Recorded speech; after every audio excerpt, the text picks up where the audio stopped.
Hello, everybody. Welcome back to another episode of Cheaper by the Dungeon. I am your DM, Seth. Oh, you sound better. You finally got that cold. I upgraded since the Q&A episode. Hope you guys enjoyed that. you sound respectable, Seth. I can get behind what you tell me. Yeah, way more adult now, and not a little boy. I'll do anything. Like, if you tell me to go, I'm not going to divert from the path. Guys, Connor, quiet. Connor, quiet. Yeah, shut the heck up, Connor. Oh, but my kids. What about him? That's literally my Connor impression. My kids. My kids. There, that's Connor in a jar. Aw, my kids. Oh, my soul. No, I'm not Seth. For those who may be new listeners listening to this because it's a one-shot and maybe you decided to pop in now, I am actually Connor, and I have taken the driver's seat today, but with me in the car are the rest of the boys. I am hanging out with Adam. Shotgun. That's me. And Seth. Yahoy. What's that? And Jaboy Jacob. Hey guys, open up the door, please. I want in the car. Come on. Drive, See you later, sucker. No.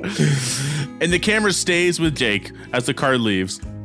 It's like the Spider-Man 1, Tobey Maguire's like running after the bus and his hand sticks to the thing on the side of the bus. Would you slow down the bus? He's been following us since Bradshaw. Yeah, hey, that's pretty good. All right, for today's episode, everybody, we are doing, as I mentioned, a one-shot in the realm of the Silver Blades.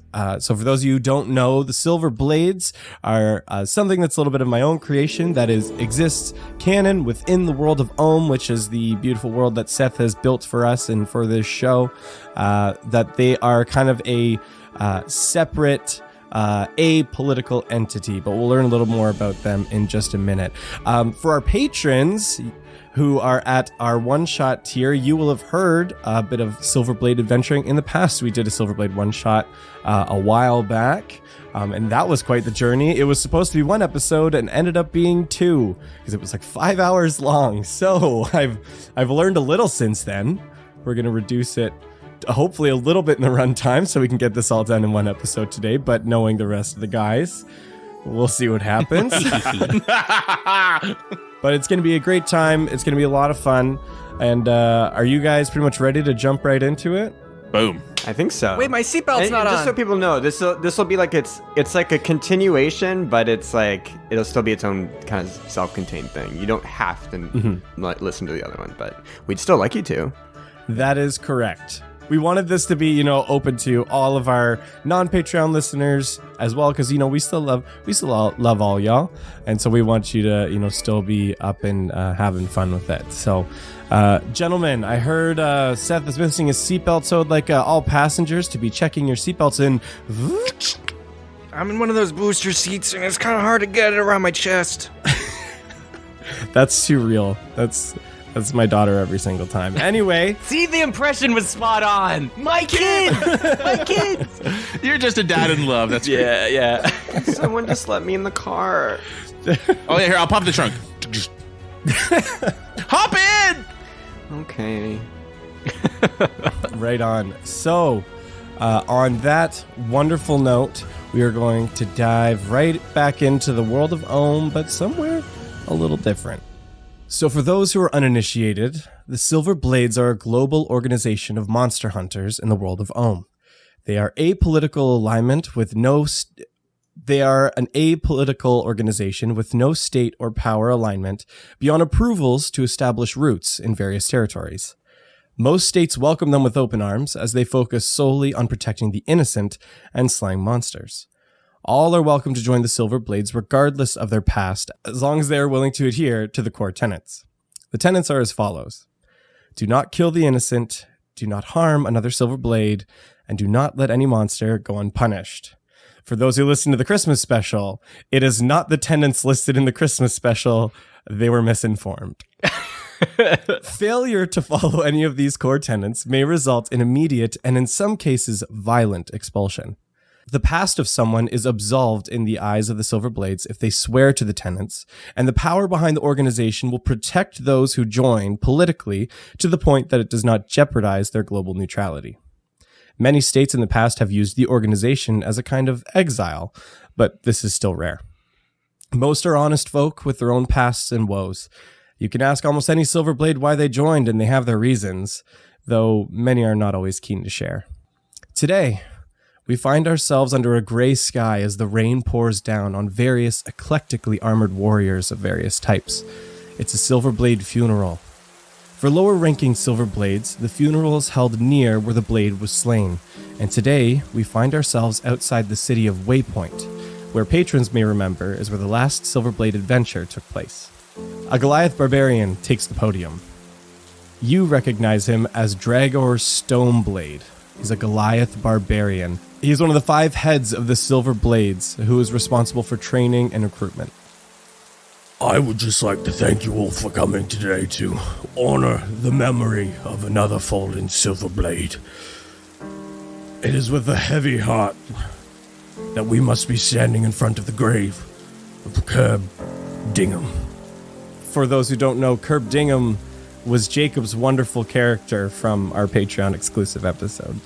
If I'm being honest, I thought Curb had been dead for a few years already. He was getting pretty late on in years, but I must say, he was a good Silver Blade. Done many adventures, and in honor of his final quest, he has been given the rank of a Tier 4 Silver Blade. Now I must ask that those of you around the grave drop in your dirt. And you see as various Silver Blades walk by the grave, dropping a handful of dirt that had been dug up from the hole on top of a coffin that sits in the pit.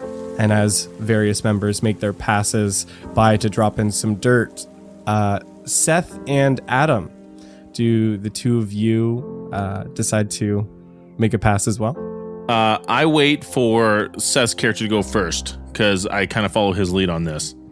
You see, before walking, getting out of their seat and walking to the grave, a little halfling with slicked back black hair and an attempt at growing a goatee is this kind of young adult, just fresh out of high school, kind of aged halfling who is trying to look more adult than they are, in a black funeral suit with one of their arms, their left arm, completely covered in a black glove, as it is clearly a mechanical battle fist underneath it that is basically is equal in width to their torso. And they just walk up and they grab some dirt and they go, I didn't even know the guy. And then they just pour it in. My character, as soon as... did you say your character's name, Seth? Oh, it's Poro Dubs. Poor old Dubs. No, not poor old Dubs. It's Poro and then Dubs. I'm sorry, did you just say Pornhub? Yes. That's his middle name. As soon as Poro Dub starts going, my character, a 6'9", of course, warforged, magically constructed humanoid of metal and wood that is intertwined in faceplate armor and bark-like skin, but still has like an expressive face. Seeing Poro's lead on this, he's never been to a funeral before. He takes a few steps and grabs a large fistful of dirt and says, I didn't know him either. And I sprinkle it into the tomb. And my character's name, is Kandor. Kandor Al-Kamesh. Well, it's a shame the two of you never had the honor of meeting Curb. He was a great, great man. Honestly, he'd been part of the Blades longer than I. With a name like Curb, you gotta know that he was very wise and never joked around at all. Of course. Real cool. It sounds like a sweet old man, but I was promised that there might be some finger Sammies. Every funeral's got them. Yes. So unfortunately, due to the rain, the sandwiches are not outside here, but if you head back over to the gazebo, that is about a few minute walk away from here, we do have a few refreshments available. Oh shit. Candor. Candor and Poro, I would like you head to the gazebo, as I need to speak with you.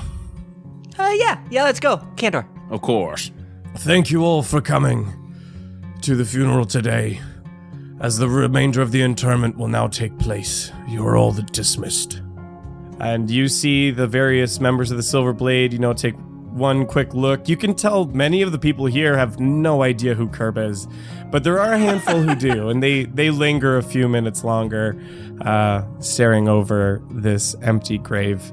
And the two of you walk away back to a nearby gazebo that's actually fairly nicely built. It's well kept, and you can see a couple staff who work for the funeral services there with a couple of those classic, what I call funeral sandwiches. A couple of those, that finger food that just is Egg salad, turkey always salad. associated with it. Yeah, exactly. Some pasta salad as well. Just the classics. Nanaimo bars if you're lucky, But, but sometimes inappropriate. Too much fun. Yeah. Very, very Canadian. Yes.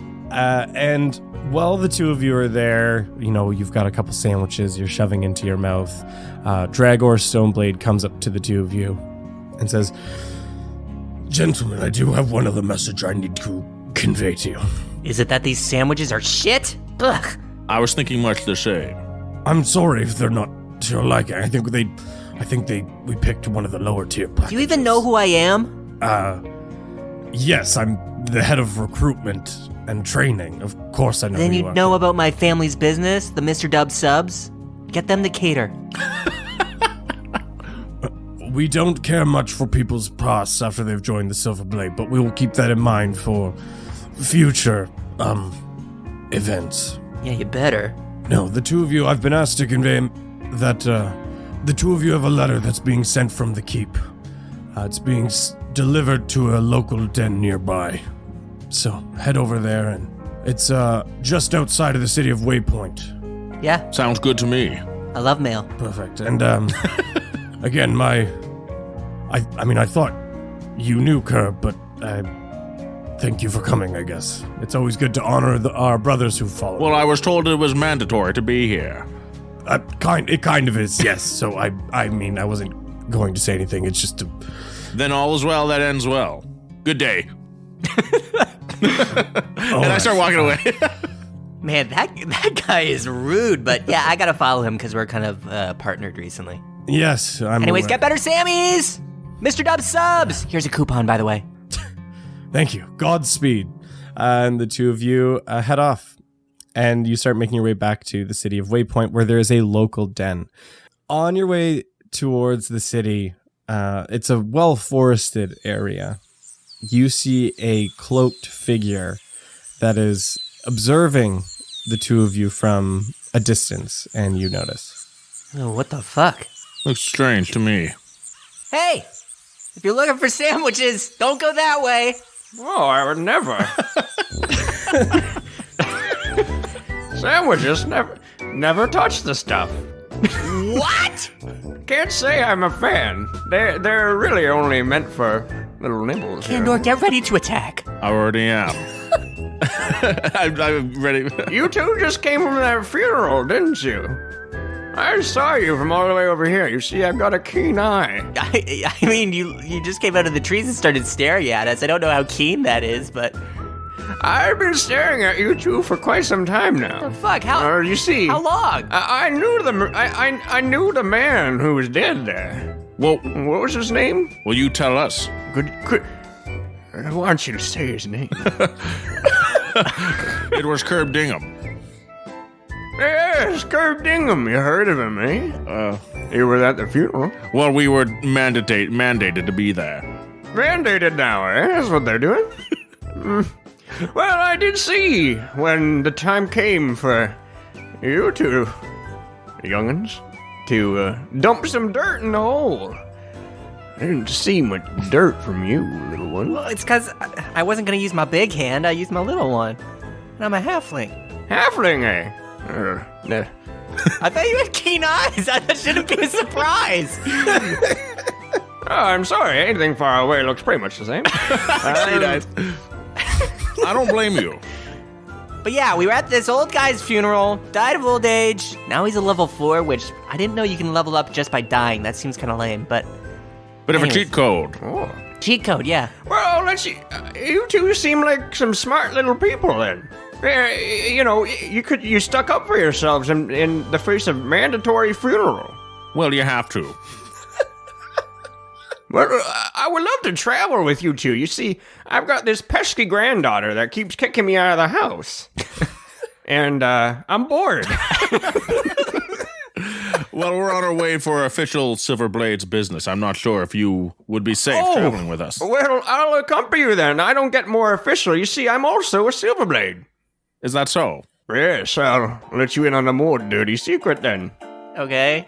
You see, I'm a Kerbadingham. Gasp! As the hooded figure pulls their hood back and you see the face of Curb Dingham. It looks just like the etching that was on that stone tablet beside the tomb. Yes, they do a good job. Remarkable. You see, are any of you surprised? Candor, quick aside. Sure thing. Okay, what are the odds that it's twin, same name, something else? You two making out over there? You're awfully close. That's private. Keep talking. I like to watch. No, we're not! I mean, not yet, but Candor, listen, what do you think? Honestly, I think if he's no use to us, he'll die and be out of our way soon. Yeah, but I don't know if we should, like, we're kind of Silverblades, but, like, not Silverblades, you know? Well, we're new. Maybe we can escort him to a village and say we were delivering him from some peril. Yeah, maybe. My ears aren't the same, but I can hear you smooching. I think this guy doesn't know what kissing is. But how does he have a granddaughter? Do you think he did it without kissing? Oh, man. My favorite part of these one-shots is just Curb Dingham. I gotta be honest. I think he rivals Apophis in one-liners. This is great. I'm gonna put my hand on Por's shoulder. I'm gonna say, this might be a test given to us by fate. Let's see what pans out for us. Or it's a blessing from the gods. Because we can just, like, get this guy's freaking, like, will. If he's, like, Curb Dingham, we can, like, and everybody thinks he's dead. We can get his, like, commission fund from the Silverblades. But we could, like, be like, oh, Curb Dingham said we could have it, and we could just get his signature and shit. I see what you're saying. Perhaps it's also possible maybe we could take his level 4th rank if it's a badge or something. Oh, yeah. Okay. I like the way I think. I like the way, yeah. Well, okay. Anyways, You can say it too. Let's get. Oh, what? He's right behind us. How long were you, like, breathing over our shoulder? Hello, I saw you two at the funeral. I'll get to the point. My name's Curb Dingham. You're like the 4th group I've run into. You're the 4th group I've run into, and these two ladies I just saw, they were making out, and I Wait, is he talking about us? Anyways, would you like to know why I faked my funeral? Sure. I feel like we don't have a choice. Yeah, but walk with us. Walk with us Yeah, as we walk go. and talk. We're being summoned with this letter right here. Oh, the other group said the same thing. Interesting. Did you just forget that, like, we were talking to you before? Like, do you think we're different people? like we've...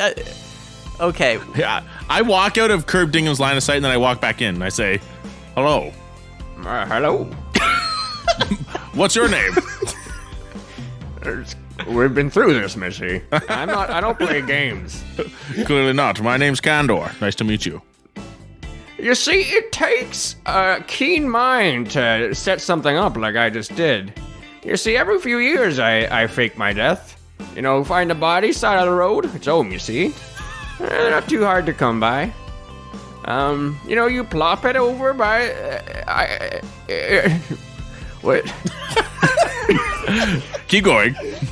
Oh, yes. Anyways, it really helps you see who cares about you. My granddaughter, she didn't show up to this one. How many have you done? Well, it was raining, so I'm sure the weather was This is bad. the 4th one. She may be catching on. I'm not sure. 4th one? Yes. I don't. You see, I've died many times. But I've also lived a long life, too. I think we're at waypoint now. Here it is. He's still I just picture Curb Dingham standing there, and then when we don't know what to say, and I've lived as well, like the validate. So as you've been walking along, Curb has kind of failed to fully convey why he faked his own death, but for one reason or another, he successfully has done it, and allegedly a few times before that. That might explain why Dragor thought he had already died. It's important to see who loves you and who doesn't. That's the people who shows up. I didn't know you two loved me. I have a feeling I might at the end of this. Well, you'll be silver sailors soon enough, like me. Oh my goodness. So you... Dude, we're not in the Navy. We're not in anything. Well, you sure aren't. Too small. So the three of you enter into the city of Waypoint. After walking for some time, the rain has begun to clear, and you head in to the local den. When Silverblades operate in a particular region, they set up dens across the area in local towns and villages. These dens are operated by what's known as a den mother. This person is responsible for taking care of the Silverblades who come and stay. You can stay for a very discounted rate for, a bed to sleep, some food, and it's a very minimal amount, typically just to cover costs of upkeep. They're not intending to be, extremely profitable locations. But you enter into this local den, and you're greeted by Gladys, who hands you a letter with a wax seal on it from the keep that represents the office of Then. Then is a goblin thief who also oversees jobs and intelligence. And so the two of you, would you guys have brought Curb into the den with you? I think by then he has us convinced that he actually is a Silverblade, especially if he has the right clothing and the badge and everything. I'm assuming that that's what he's wearing. That I would say, hey, there's no harm in taking him with us. He might get us ahead. Right on. So the three of you have entered in, and you open this letter, and the letter reads, Dear Poro and Candor, my condolences for the loss of your friend Curb Dingham. Unfortunately, monsters do not break for those of us in mourning. Please make your way to the nearby town of Dockenshire. We have a request come in from a local business mogul named Thomas Pendleton. The town has been having water trouble, and they claim it's by supernatural means. Please investigate further and report back. Then. Oh, another low ball. Seems pretty straightforward to me. If we want to make a quick coin and validate if I want a real job, Candor. Don't you? We've been just going around sleeping in haunted houses and noticing no ghosts, and then just saying we did it. And they keep saying that it's for publicity. They'll pay us with promotion, but that doesn't really get us anywhere. Yeah. You two just don't get it. Get what? Get what? Yeah. What? Okay. Well, the way I see it, Poro and Curb, is that if we follow through with this and we follow up, you see, then we might be able to get paid, and that might lead to a bigger gig. Snowball. It used to take silver sellers to over 15 years to get to the next tier. You're expecting to get what is your first job? First together, yes. Yeah. Well, first together, but we've been doing it a little bit. Just side. They weren't called jobs; they were called chores. But we called them gigs back in my day. Back in your day, back in my day. You guys hear, kind of from behind you, a female voice chime out from behind the bar as you look back and you see Gladys, who you know is the local den mother. And she goes, "Oh, you got a new job, boys? Is there anything I can help you with before you go?" Hello, sexy. I think Curb leans on the counter. Wait a minute. Didn't you die? Yeah, well, I've lived many lives, and No, but for real though, wasn't there just a local funeral for you? yeah, you do Curb, remember me right? then. Yeah, you stayed here 2 weeks ago. It hasn't been that long. Well, you're a little clingy there, Missy. Yeah, Gladys, don't. I can't remember what I had for breakfast, and you remember mine. This is his twin. It does best not to dwell on it too much. Yeah, Listen, would you be able to sell us wares in preparation for our journey and the conquest ahead of us? Yeah, of course. I can stock you up with pretty much anything you need. Again, it's for minimal cost. No profit margins here, but well, now that I think of it, it was never specified how much gold we have. So let's just assume we can afford it all. Yeah, so you guys, after making, just kind of discussing with Gladys, you guys, you have a health potion, I believe, along with you, along with any other kind of material components you would need for your spells, anything that you would need as part of your normal hunting kit. As your respective classes, you guys are stocked up and ready to go. The last gig I did, I got 100 gold for completing it. That's great. Good. Congratulations. Good for you. Would you like to use some? I spent it all. Oh, on the funeral. Honestly, that adds up. It's called investing in your future. Yeah. Oh, well, I'm really sorry to hear about your brother, by the way. He's dead. Yeah. Anyway, is there anything else I can help you guys with? I know some information in the local area. I can clarify anything or answer any questions for you. Clarify this. Why is that door so squeaky on the way in, not the way out? We're just bringing him home. He's What's your name again, little one? You're trying to speak for me. No. Of course not. I'm just trying to get stuff. Gladys, I'm gonna need. I lean down closer. I honestly didn't get your name. It's Poro. Poro Dubs. You probably heard of me. Get a little closer. I am not getting any. You're getting closer. I'm not. I'm staying still. You're getting very close. He's a halfling. I'm hard of hearing. I have to lean down for you, little one. Well, that's rude. I'm pretty loud. What's your name? Who? You, the little one. My ears almost hit your eye. I said Poro like 3 times already. Poro. We have to request Poro. All right, guys, listen up. Listen, we have a job ahead of us here. We have to go to Darkenshire, and we have a request from a local business mogul named. I'm just literally quoting the letter. Named Thomas Pendleton.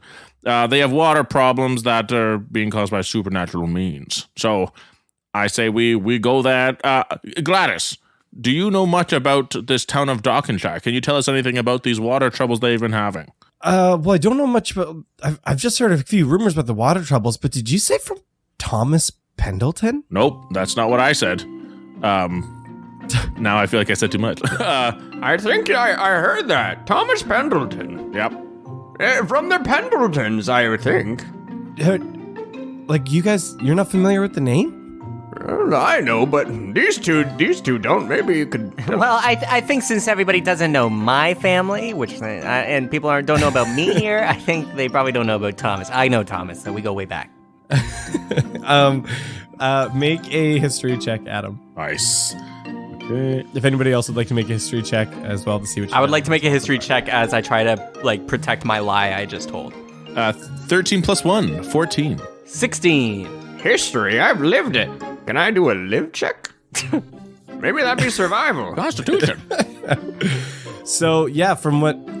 it took you guys a minute to draw the connection, even though it said literally a local business mogul.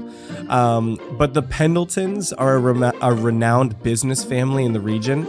They have a massive portfolio of businesses that fall under the Pendleton name, and then countless more in the public that the public are not aware of. So this all around kind of the territory that you guys are in right now.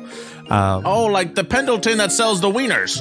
Pendleton hot dogs and wieners. Pendleton weenies. Oh, yeah. The hot dog people. Anything better to put in a bun is a good old weenie. They call hot dogs sandwiches, but they're not. My family does sandwiches. Well, yeah, but they don't just do sandwiches. They also do carpentry, and you can get furniture and stuff from them. You can also go through for jewelry. Woods and weenies. Mining That's my favorite services. establishment. freaking making a monopoly, and they're gonna run mom and pop shops like my mom and pop rock, and they're gonna run them down to the ground. Well, that's the thing though. They don't like eliminate the businesses. They just like they buy them. That's worse. Just like buy and hold. They've got a massive portfolio of like skilled craftsmen. Pretty much anything you need a Pendleton to do, they've got the connections to make it happen. I see. All right, guys, let's go fix, in air quotations, their water problems. I see what you're saying. All right. Yes. Best of luck, guys. You say water problem? I'll use the bathroom. I'll be back.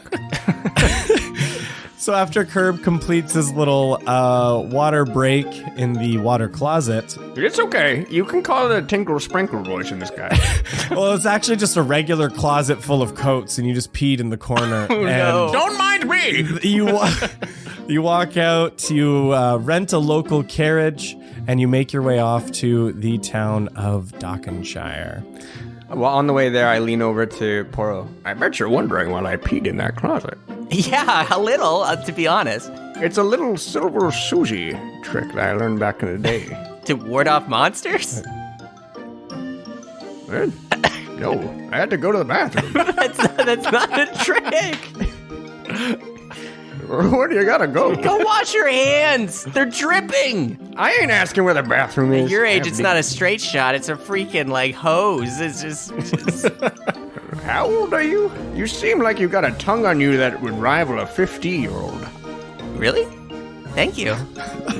And what I mean is 50-year-olds, that's when they start developing dementia. And I think I'm witnessing it firsthand. They get cranky. They get cranky. I've seen it.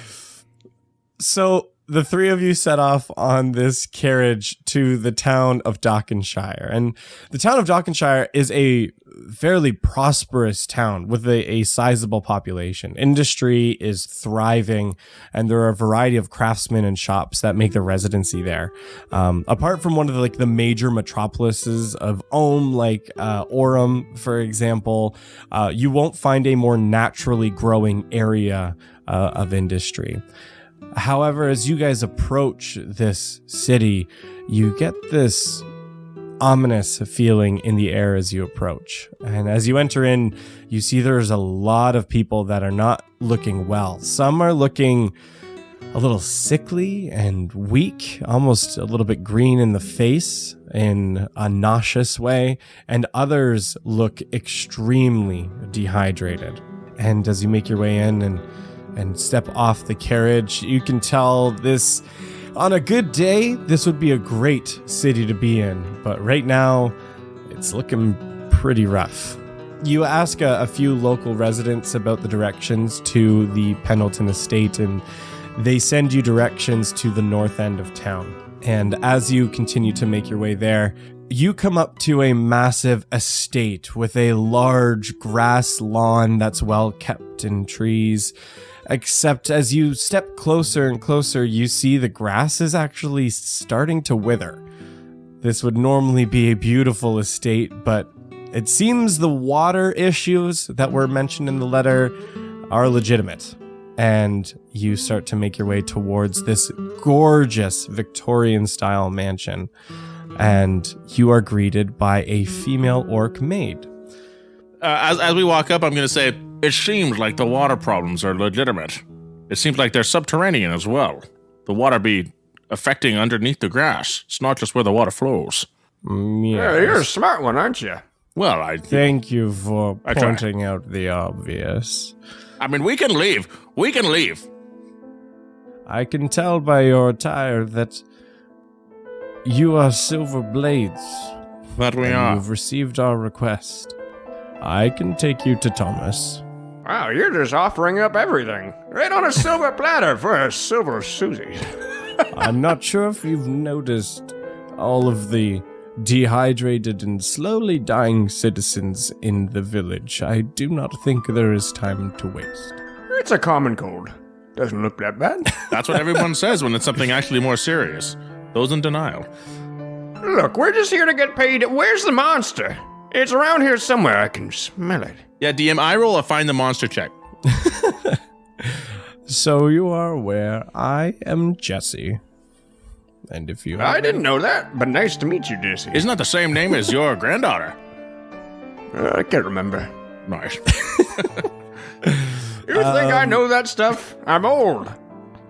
You're led through this massive home, and through a few corridors, you come up to a large study.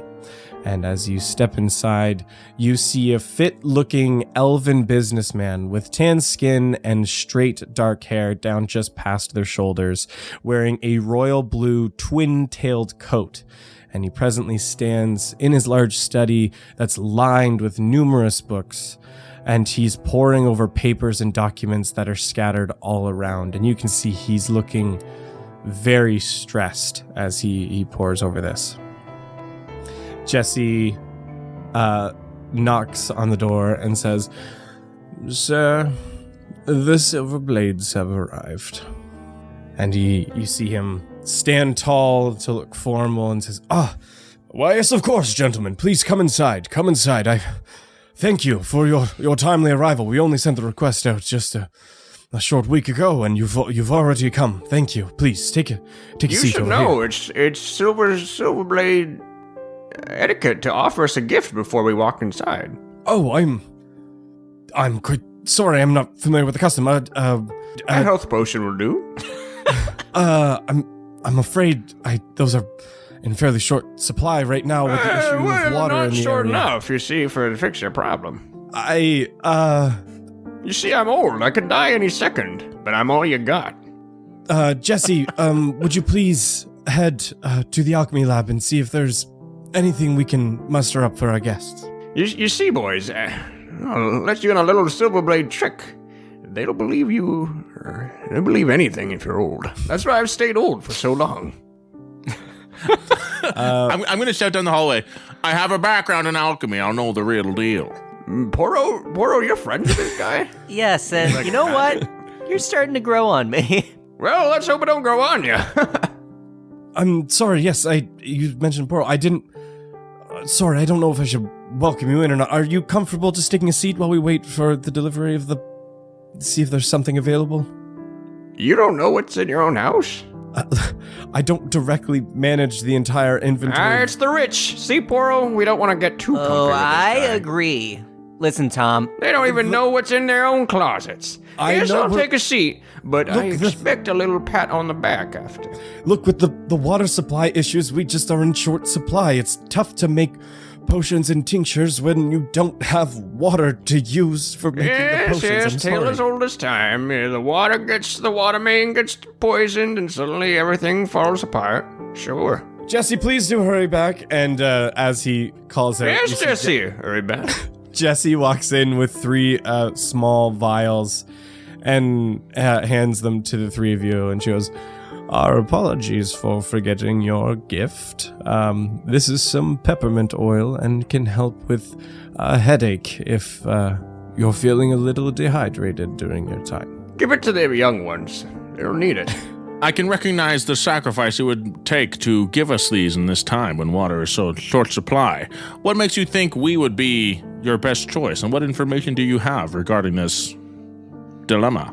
Well, yes, if come in and take a seat, and I can walk you through the information that we have. Poro sits down and puts his feet up on the desk. So he moves the chair as close to the desk as possible and puts his feet vertically up on it.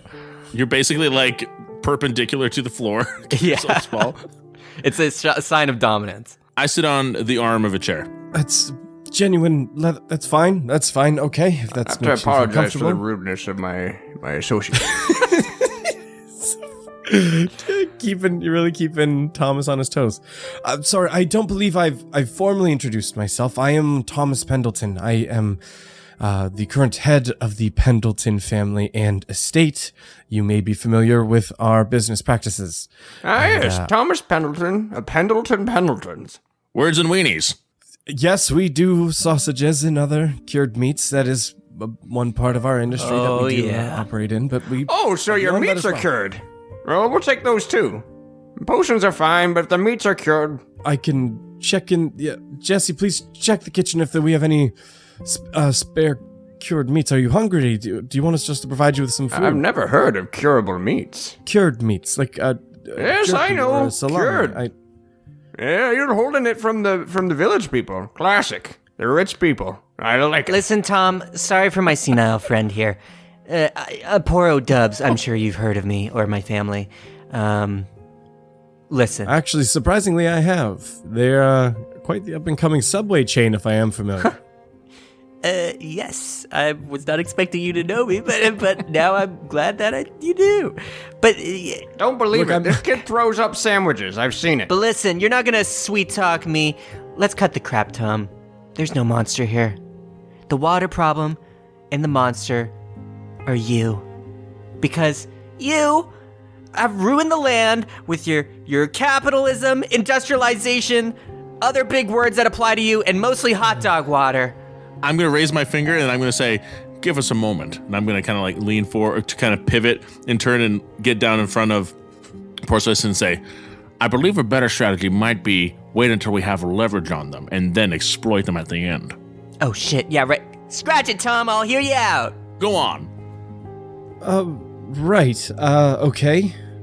It seems you guys aren't totally familiar. Look, the Pendletons, our primary business is in information and people. We invest in people. And not, before you jump there, not trafficking people, but business owners, skilled tradesmen. We find those who have the ability but not the means, and we prop them up for a share in the business. And that's the city you're in. I don't know where you're getting...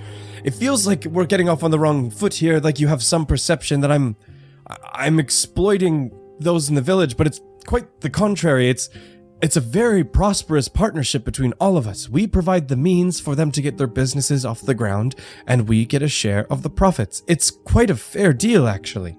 It can be very expensive to open an alchemy shop. Have you ever twirled your mustache? I have issues. Book 'em, boys. He's hesitating.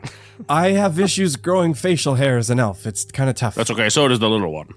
Hey! I mean, I'm so sorry. I didn't, that slipped out. Didn't you say you met him last week and you already know about his hair growth? I mean, it's been the same. To answer the Warforged's original question, though, the reason we called you here is because we do believe there is something nefarious causing this. I forgot to mention, as part of the early parts of our industry, we propped up plumbers and water workers, and actually the city of Dockenshire is propped up on a large aqueduct system that leads to various wells placed throughout the city.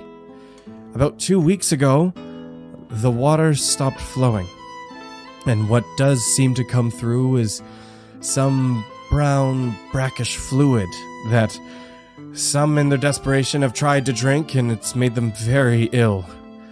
And if we do not get this water situation fixed, people will start dying very soon, and, well, that's bad for business. We tried to resolve this ourselves. Shortly after the water issues began, we sent in a team of plumbers to go in and fix the system, and they never came back. We then sent in a recon party, a group of scouts, to go in and try and retrieve these plumbers. And unfortunately, most of them never made it back either, except one of them. And he was a wreck. He could barely form words by the time he could come back out. The most we could garner from him was that he heard screaming and wails. Shortly after the information, he's fallen into a coma, and we haven't heard from him since. So we figured there's something else going on there that has now taken the lives of 9 people, and potentially more from the loss of this water, and we need to have this resolved quickly, and you all specialize in monsters and the paranormal, and this feels just like that. And so we're very willing to compensate you handsomely for the fixing of this system, but look, let me be frank, we're desperate. Okay? We need to get this back. Let me ask you a few questions then. How big are these pipes? Big enough for us to walk through, or do they get larger? Yes, of course. You can easily walk through them. How big could something be before it gets too big? Well, let me pull it up here, and you can see him pull out a few documents that look like schematics of the original aqueduct system that the city sits on. He's like, oh, well, looking here, at their widest points, they're anywhere between 10 to 15 feet wide by 10 feet tall, so, fairly round, fairly large. Like, you could have, something decently sized that could have made their way in there. But this will be the first time that that's happened in the city's history. Okay, DM, what I'd like to do is I'd like to look at the schematic, and I'd like to find the area where it's clogged, and then I want to kind of create, I want to find the narrow points that are kind of contained within that space to limit our search area. Let's just go with, a survival check is probably the closest thing. 8 + 4, 12. Yeah, you can see there are a couple intersecting points in the aqueduct system that could potentially be choke points where something could be obstructing the flow, but you can't quite determine where exactly it could be. And Pendleton steps up and says, sorry, you seem to be pouring over these pretty directly. I think I can help you narrow your search a bit. I didn't get to this part. So, after the original issues took place, we started to do a local investigation as well.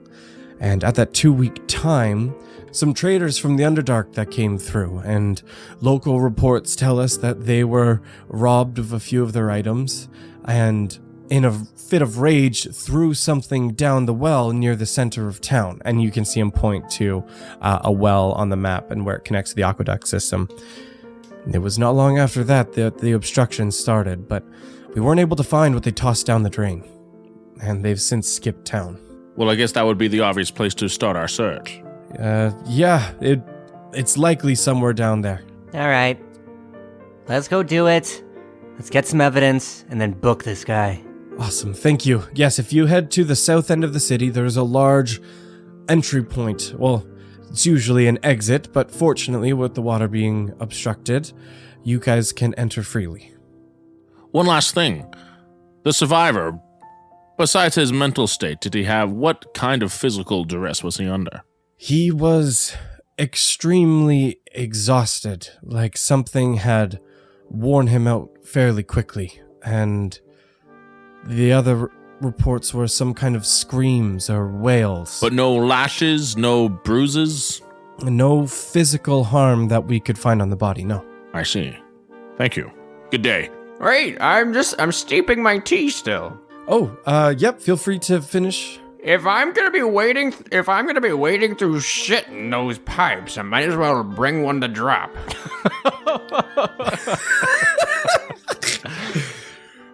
Well, this is all just revenge for that funeral. It's Lennox. He's after me.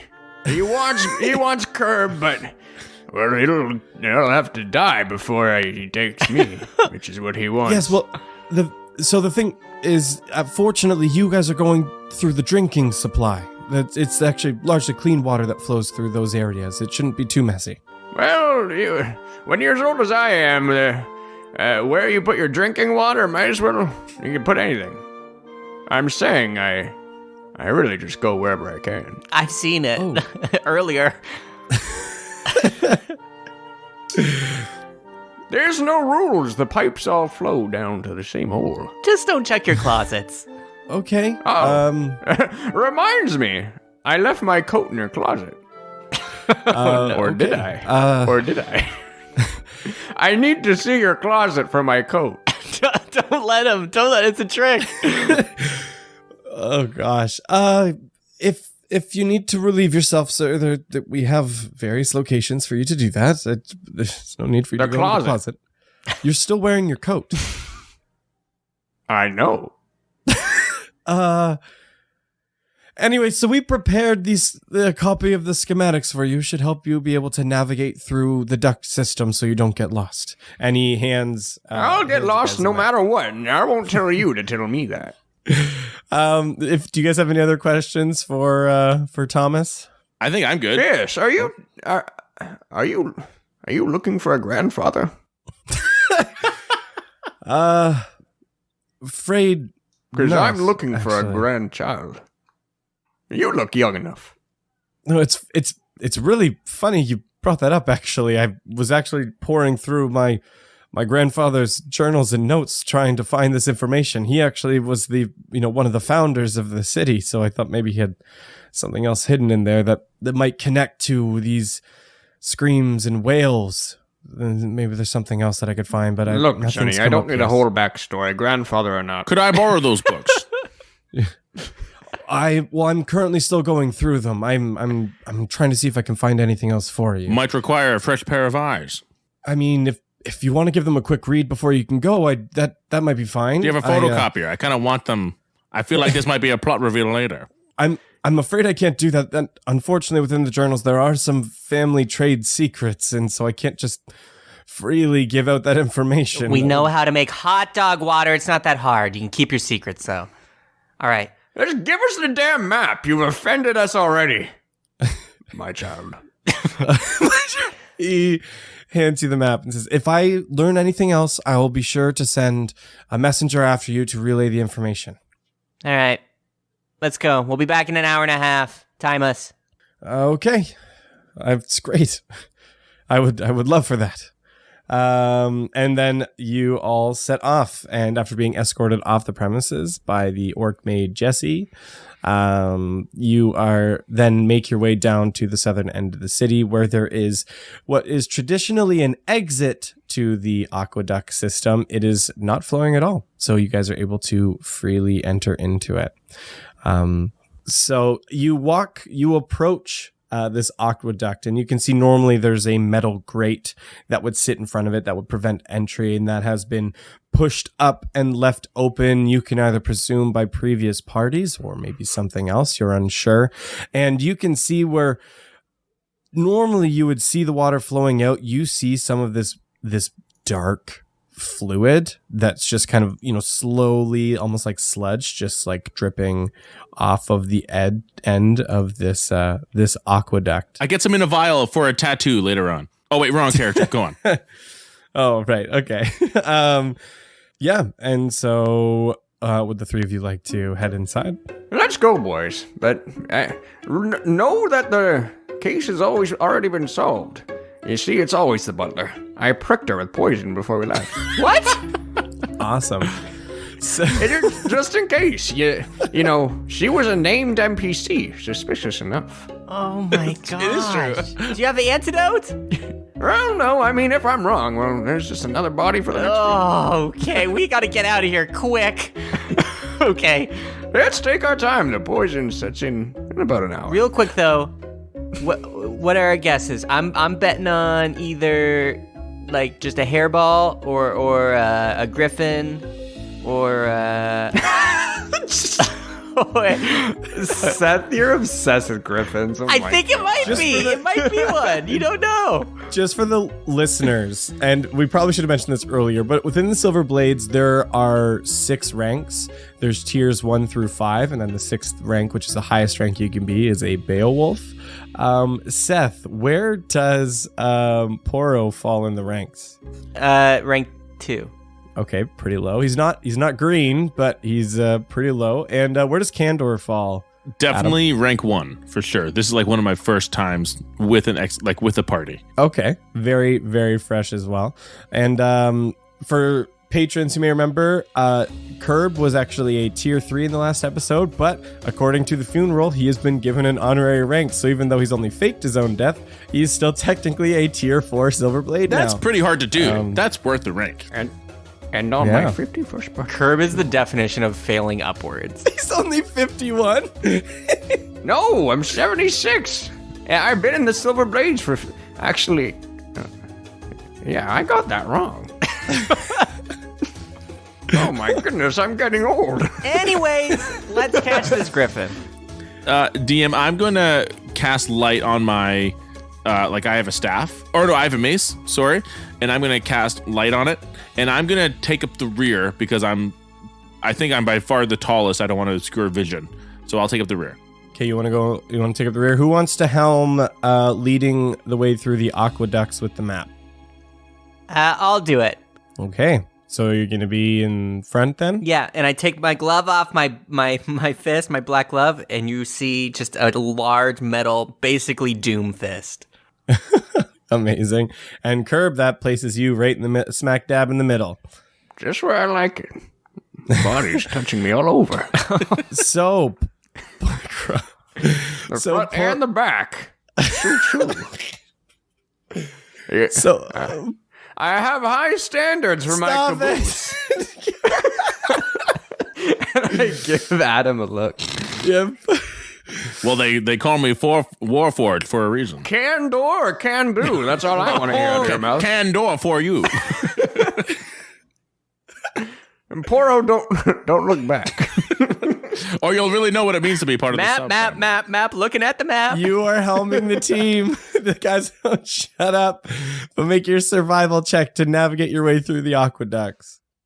That is altogether 24. Holy. Yeah. So, fortunately, you're a halfling. Do halflings have dark vision? You have some light coming from Candor, fortunately, from his mace. But do halflings have dark vision? No, I just got regular old peepers. All right. So you kind of are using a bit of the light from Candor's lit up mace. It's kind of hard to track because, he's walking and swinging it around. And so it just kind of keeps flickering. But you are drilled into this map. You know exactly what turns you're going to be taking through what tunnels and what ducts. And actually, after a very short walk, because you are on point today, you look at the map and see you're coming up to a crossroads section that's fairly deep within the system. And as you start getting a little bit closer, you notice the smell in the air changes. And the quality of the air, it seems to almost be a little bit thicker. Like there's something floating in it. You take a bit of a closer look, and I would like everybody to make a perception check. Ooh, all right. Oh, a floater. 17. 7. I got a 16. So Curb and Candor, as you guys kind of feel this change in the air as well, it feels almost cloudy, and as you start to kind of look around more, and you're looking in the area, you see almost like spores.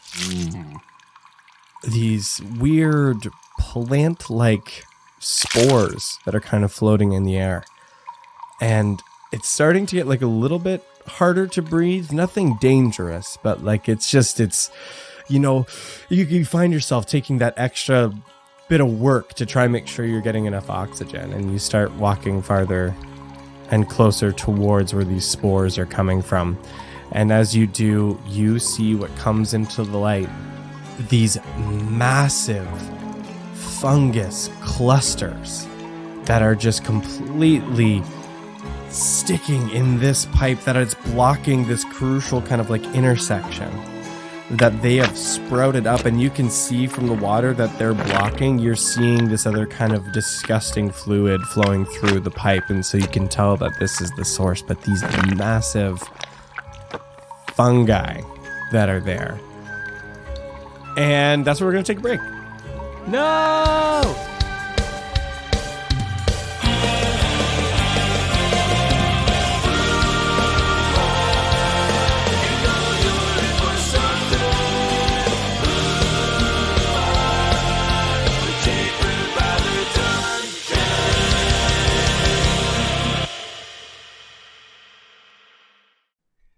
Hello, player Seth here. Not mid-roll Seth, not DM Seth. Just player Seth. Feels good. I feel like it's easy breezy, no prep to be weighed on my shoulders, no responsibilities. I just roll with the punches. Why have I DM'd for so long? Anyways, thank you for listening. I hope you're enjoying this one shot. We get into some more shenanigans in the second half here, but before we do, some brief announcements for you. First, legend tier patrons. Let me get to them. We got Brandon, Jacob, Jardine, Oldtimer, Randy, and Reaper's Past. Whoa, a new spooky edition. Thank you to everybody who is a legend tier Patreon for supporting our show and believing in us and what we do and showing that with your financial support there. And also thank you to all our patrons that we have. We love you all the same, except the legend tier is a little bit more. No, I'm kidding. But thank you to everyone who supports the show, even those who don't support on Patreon. Of course, thank you for just even listening to this or sharing our stuff on social media or telling friends about it or leaving reviews and ratings and stuff like that. That means the world to us. So thank you for doing that. If you'd like to continue doing that, that'd be great, especially Spotify. You can rate on there now, and that'd be cool. Throw us some stars. I don't think you can review. I don't know if they'll ever do that. But either way, review us on iTunes, Podchaser, anywhere you get your podcasts. You know the drill. But this is pretty much nearing the end of our little hiatus, which wasn't really a hiatus because we still gave you content. How lucky are you? But next up is going to be more episodes. I'm stalling because I'm finding my calendar. Okay, I got... Okay. Listen, February 8th, 2 weeks from now, is a recap. It's going to be a recap of all Season 3, a very brief thing for people to, if they want to skip ahead and hop on at Season 4, they can. It'll be detailing all of Season 3, so hey, if you want a refresher, good episode to listen to.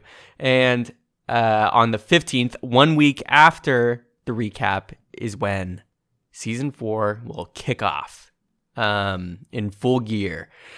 So get excited. It is getting closer and closer. Thank you, everybody, for waiting and working with us while we, take a break from the main stuff and have a little fun along the way. So, yeah, that's pretty much all the announcements I have. I feel like I might be forgetting something. I don't think so. But either way, we love you all. Thank you, everybody, for listening. And enjoy the rest of the episode. All right, bye.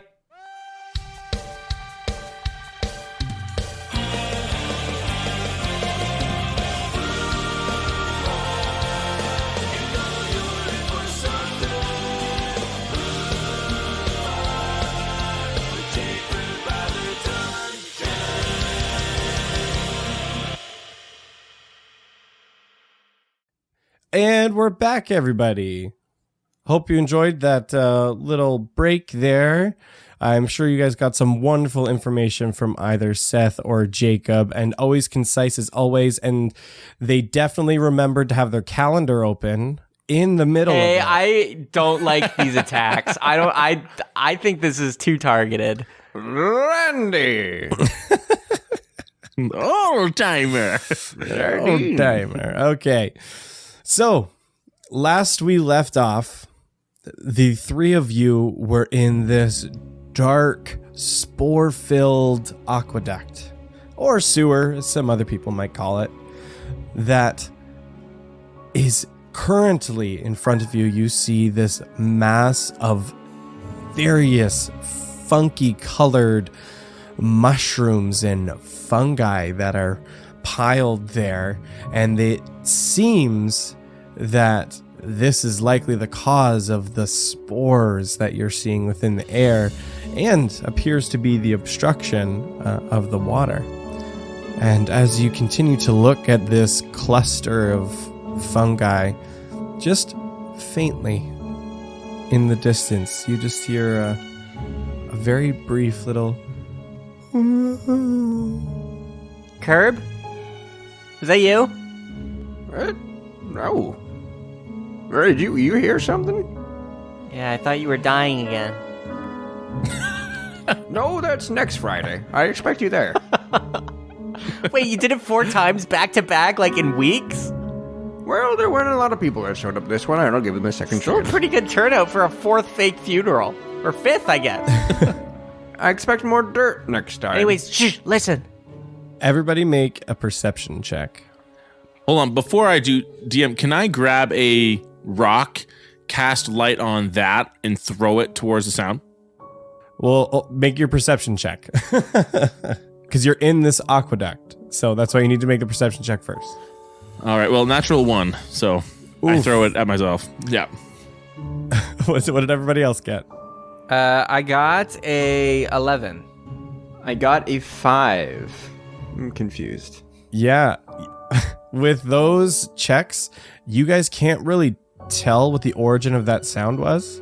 Kind of being in this system and kind of at this crossroads, this intersection of these ducks, it's hard to tell what direction that could have come from. Sorry, guys. It probably was just Curb.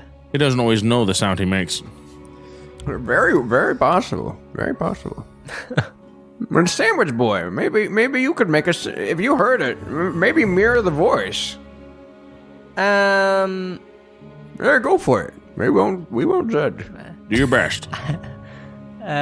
Okay. Nice and loud for all to I feel like it hear. would be better for you since it sounded so much like you, but Hey, but I didn't hear it. You did. okay. Those nice big ears. It was like I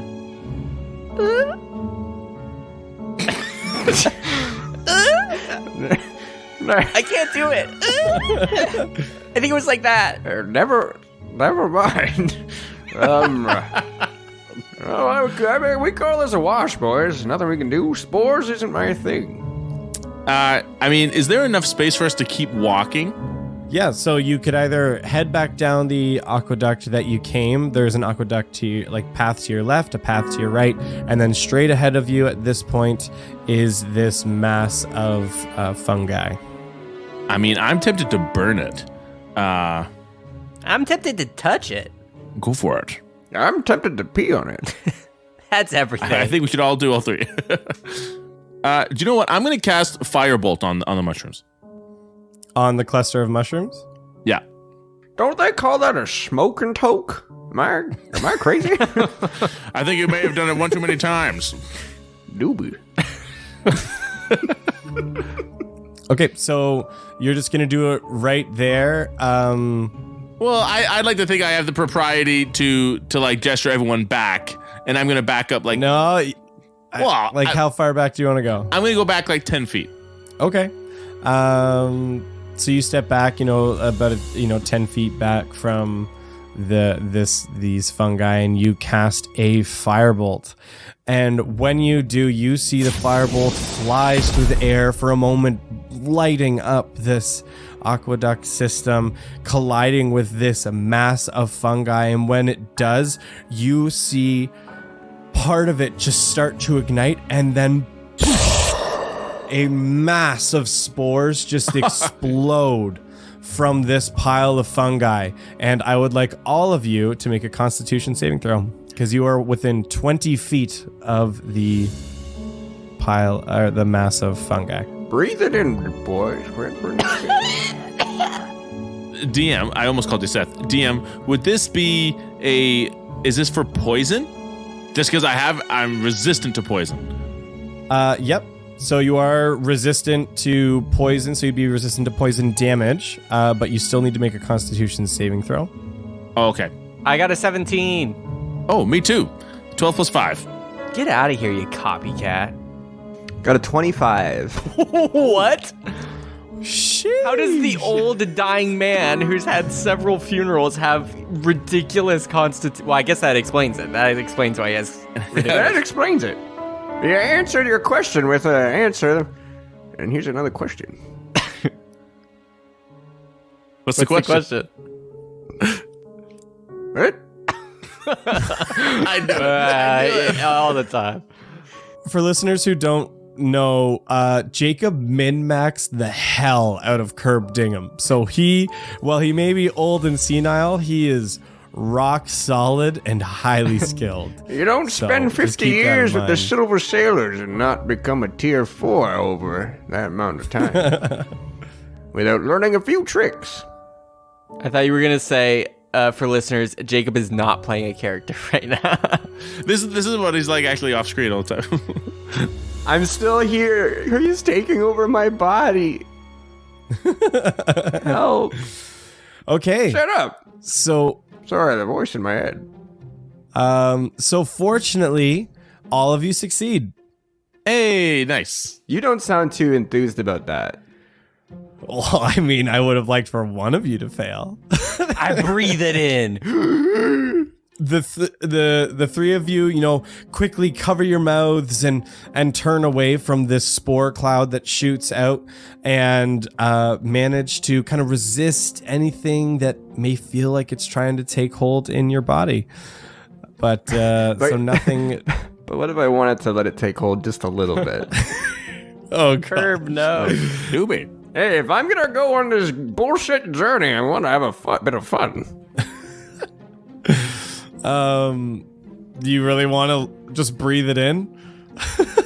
The vapor, it smells nice. I cover Curb's mouth with my doom fist. Okay. Good move. Anyway, so you all managed to resist that, and let me just say, good thing you did. Curb also needs to make a wisdom check along with every check he makes.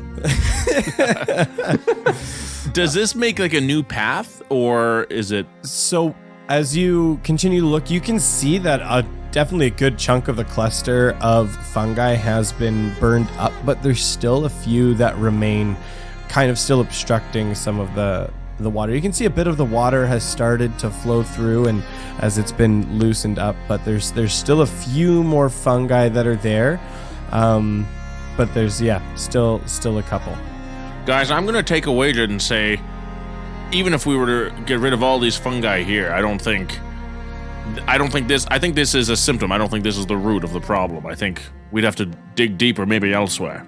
Yeah, we can just keep following the map around these corners. All right, you lead the way. And as you begin to say things like that, you hear another Curb! make another perception check. Oh, 10. 18. And Curb? That's an 8. Nice. So, after you guys hear that noise again, you all begin to, dart around, look down the various pathways in this sewer, and actually just past that pile of fungi, Candor, you see a white flicker, just briefly, that almost looks like it passes through the aqueduct. Heads up. Something's over yonder. And I'm going to gesture towards it. Looks like some kind of phantom. You think it's a griffin? It could be the ghost of a griffin, possibly. Oh, shit. That's the vibe I'm getting. Lead the way, Poro. You want me to lead the way? Well, you're into griffins. I think this is your chance. Wait, the flicker was in the hole that we made in the mushroom thing, right? Yeah, just past the different fungi there. There's still two more kind of distinct looking fungi at the base, but they look a little bit different than kind of the other one that seems to have been removed. According to the map, can we go right or left and still end up where we need to be? So this is actually like a choke point in the aqueduct system, and it's the reason why water is not reaching like other parts of the system. So there's not really another way around, and this appears to be kind of like the blockage that's stopping it there. The white flicker that you saw is beyond the fungus, like further down that sewer, and at this point you don't see another like kind of connecting point on the map that would go back to it. Okay. Come on, sandwich boy, get moving. Are you a little pickle or a tomato? Okay. Unless you want me to blast another firebolt down there, maybe from a further distance. No. You sure? Those fungi look suspicious to me. This is what I'm gonna do. I'm going to... Is there any like rocks around, like broken off chunks of anything from this sewer system, like stone walls? Yeah, you can see that there's a couple like worn chunks of like brick that have kind of broken off just from time that are just kind of lying around. Okay. I'm going to pick up a 5 pounds like slab of brick in my doom fist, and I'm gonna say, it looks like fire activates it, and just to be safe, whatever's moaning in that hole, I'm gonna just try and like baseball this rock and just smoke it like this griffin ghost. I want to use a level 1 spell, catapult. where I can fire an object in a straight line up to 90 feet in a direction I choose before it falls to the ground. And if it impacts a creature or a solid surface, they have to make a dexterity saving throw or get hit by the object, and they will take 3d8 bludgeoning. Okay. So I want to throw it right in that mushroom hole. Okay. So you whip that brick down, and as you do, you actually hit another kind of like chunk of this like fungus pile, and you see it's a purpley looking one this time, and it kind of blasts through it, and you see it kind of like wiggle and shake and writhe for a sec, and then it slump over and looks like it's kind of rotting itself now. Good job, Sandwich Boy. Oh shit! You graduated from a grilled cheese to a turkey club. But you got a long way to go before you get to a Reuben. Thanks, Curb. I think so. Spread some mayo on it. I don't know what that means. I'm gonna guess it's pretty good to go in there now. Isn't there one more? There is another mushroom. Yeah, but that one looks fine. You idiot! You almost killed us.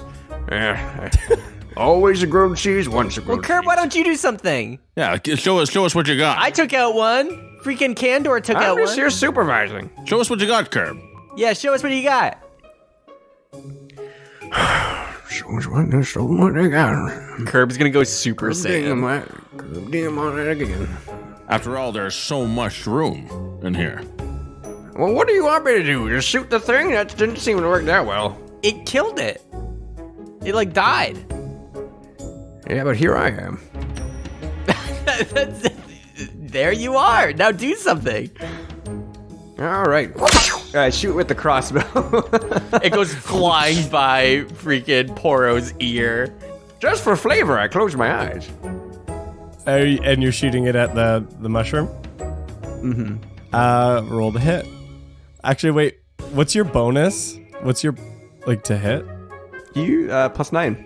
Okay, yeah, so unless you roll a 1, you're gonna hit. +9? Well, I got a natural 20. Oh my soul. Perfect. Curb damn. This should intimidate the young ones. So you see this loose crossbow bolt just shoot off as Curb Dingham's got his eyes closed, and it pierces right through this last mushroom and actually taking the mushroom with it and ripping it off of the wall. And as it does, you see where the mushroom had taken root. It was more on the side. It rips a chunk of the residual kind of plant life there away, and you see it crumble just a little bit, and you can see there's actually a crack in that side of the aqueduct, and you can see just the faintest bit of light coming through. And from the light that you do see, it seems like the obstruction is by and large cleared. And as that happens, you see the water start to flow through the system and start to clear out some of that disgusting fluid and brackish fluid that had been accumulating in the system. So it seems like you've fixed the water problem, but in the side of the duct where you see the light coming through, you hear that sound again. You hear another. Deanne, we've heard this 3 times. Does Candor recognize that sound from anywhere? Does it remind him of anything? Yes, you guys have had a little bit of Silver Blade training, so I would let you make why not a religion check? You don't use religion. No one gonna comment on that badass shot. Oh, another natural 1. Crying out loud. Yeah, it's a griffin. Great shot, Curb. I missed. Damn it. I'm too distracted by the shot to really identify the sound. Curb, would you like to roll? I've already done enough. No thanks. I'll roll, even though I know what it is. 2. Oh my gosh. No, you don't. What's that? I hear something. I decide to roll. Roll either a history or survival. I'll let you take either. I got a 16 + 6, so 22. You're +6? So you got a 22? I guess being so close to death all the time, you must have a strong connection with God. So, based on the white flicker, the quick pass, the sound of moaning, Curb Dingham, that right there's a Banshee. Anyone lose a Banshee? Wait, for Anyone? wait, for real? There's one right over there, and I didn't bring it. But we're looking for a swamp monster, definitely.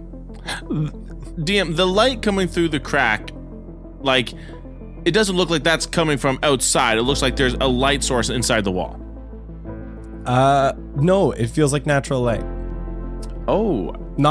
It's not like the sun is shining through the aqueduct, but like there's trace amounts of natural light that are somehow faintly shining through the crack. Like, I'm thinking like bioluminescent, like a glowing fungus, is it like a soft blue or green light, something like that? Nope, it would be like ambient sunlight. Okay. I'm gonna, with my foot, I'm gonna kind of push Poro ahead a little bit and say, well, you're leading this thing. All right. And I start like winding up my Doomfist arm. I'm gonna go punch a Banshee in the face. And I'm gonna ready a spell, like in case something jumps out at us. I'm gonna take a nap. I walk up to where the spore wall has been like destroyed now. I'm like, Banshee! Where are you? You do not hear anything. I go to the wall where there's the crack. As you creep up to the wall with the crack, you just slowly kind of peek your eye around so you can see. And inside, you see a more untamed, rougher looking cavern that is adjacent to this, clearly man-made structure of this aqueduct. But you see this, natural cavern placed beside it. And the light that you're seeing, if you look up, there is an old well that actually originally was there. And you can see that the light is coming down that old well and is bouncing off the cavern floor and reflecting around. And towards the bottom of the cavern, where you see that light kind of shining down to, you see two skeleton bodies that are lying in the center of the cavern. Plumbers. Or just regular people. One of the two.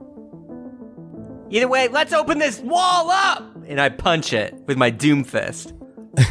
Yeah, you do. I'm an artificer, by the way. I don't think I've ever said that. And Kandor is a sorcerer, in case you were wondering this whole time. True. And Curb's a ranger. He's a fighter. You probably haven't noticed because these two kids haven't done anything. So you wind up and you give this wall a punch, and being that it's already kind of compromised, you have no issues just blasting through. And when you do, you can see you really disrupt the space on the other side even more. And as you do see a few more bodies that are laying just to the side inside this cavern space that do appear to be some local craftsmen and scouts. Where's that Banshee? Do I hear any more moaning, like down the cavern? Yes, you do hear the faintest little cry echoing in that cavernous chamber.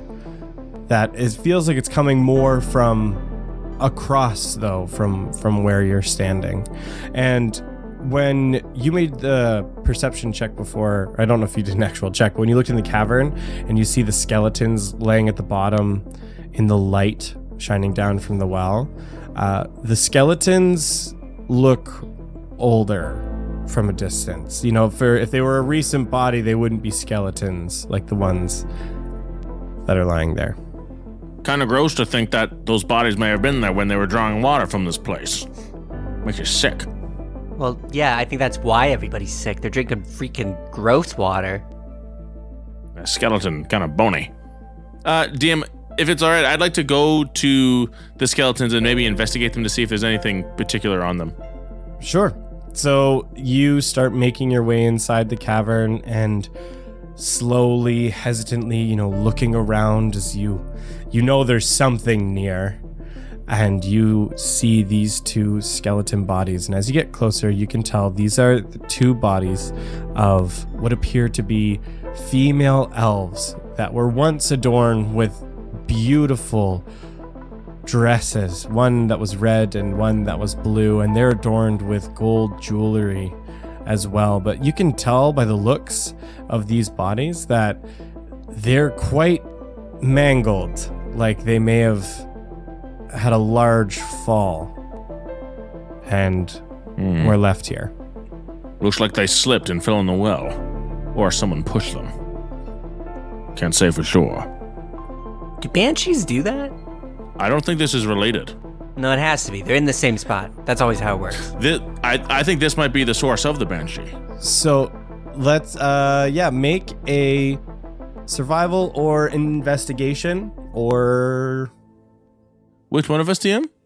any of you. If you've relayed that information to the other two, I'd say anybody can make that connection. Okay, I'll make a survival check. And I'll do Arcana. Can we do that, DM?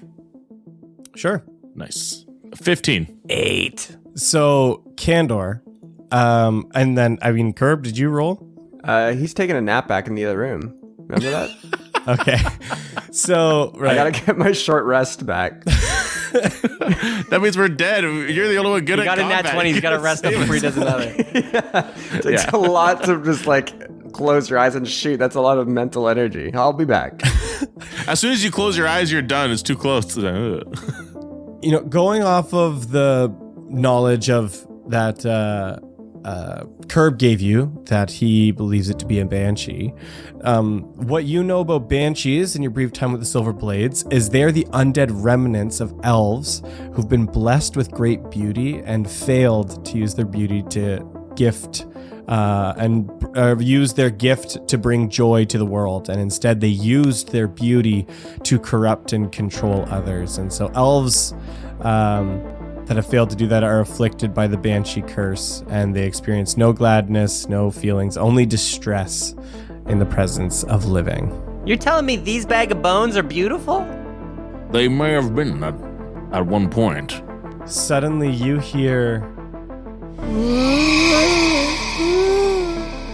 It sounds like it's getting louder. I'm gonna guess it was that louder. one. that. And wailing, and suddenly from the wall you see it appears through the rock. In its spectral form, a banshee comes flying through, and you see it elevate its cry from a moan to a and shriek at the two of you. Oh, shit! And everybody roll initiative. Oh, Yeah, boy. 16? Oh, third natural one. Wow. Natural one. Yikes. 2. You lose a turn. Yeah, honestly. And, I guess Curb is technically the last unless he's rolling initiative. Was that my ex-wife? I think I just heard her. Should probably get battle ready. That's a 23 for me. He goes first. I am ready. Where's that bitch? Oh my soul. Just hearing her voice just gets the crossbow ready. Oh, but it's my fourth ex-wife. One for every funeral. I was about to say. Till death do us part, and we parted a lot. There's a lot of old hags you want to get with the curb. So, to start us off, we have Curb Dingham, but at the top of your turn, Curb, looking through the crack in the wall, you see this banshee flying out towards Candor in the middle of the room. Make a wisdom saving throw. It's a 19. Okay. For a brief moment, Curb, you think you can see really clearly and you can see this banshee and you almost let the fear build up and take you, but honestly, you can't see that well, so it doesn't quite take hold and you're fine. I've seen it all, but also I haven't seen in a while. I saw it all a long time ago. So, you can take your turn. I'll just shoot from here, why not? Yeah, take a shot. I'm going to use the sharpshooter traits to do a penalty on myself. It's a -5 on rolls to get a +10 on my attack. And I'm going to shoot off 3 arrows to do that. One crossbow in each hand, and then I'll do a bonus action of another attack, which is just a single attack. Right on. I forgot he hit so hard. All right, roll a hit. My first roll is a 5, so that's a 17. That hits. And then the next one is a 18. That also hits. And then the last one is a 25. Holy smokes, yeah. And that one was a natural 20, so I don't know if that's like a crit.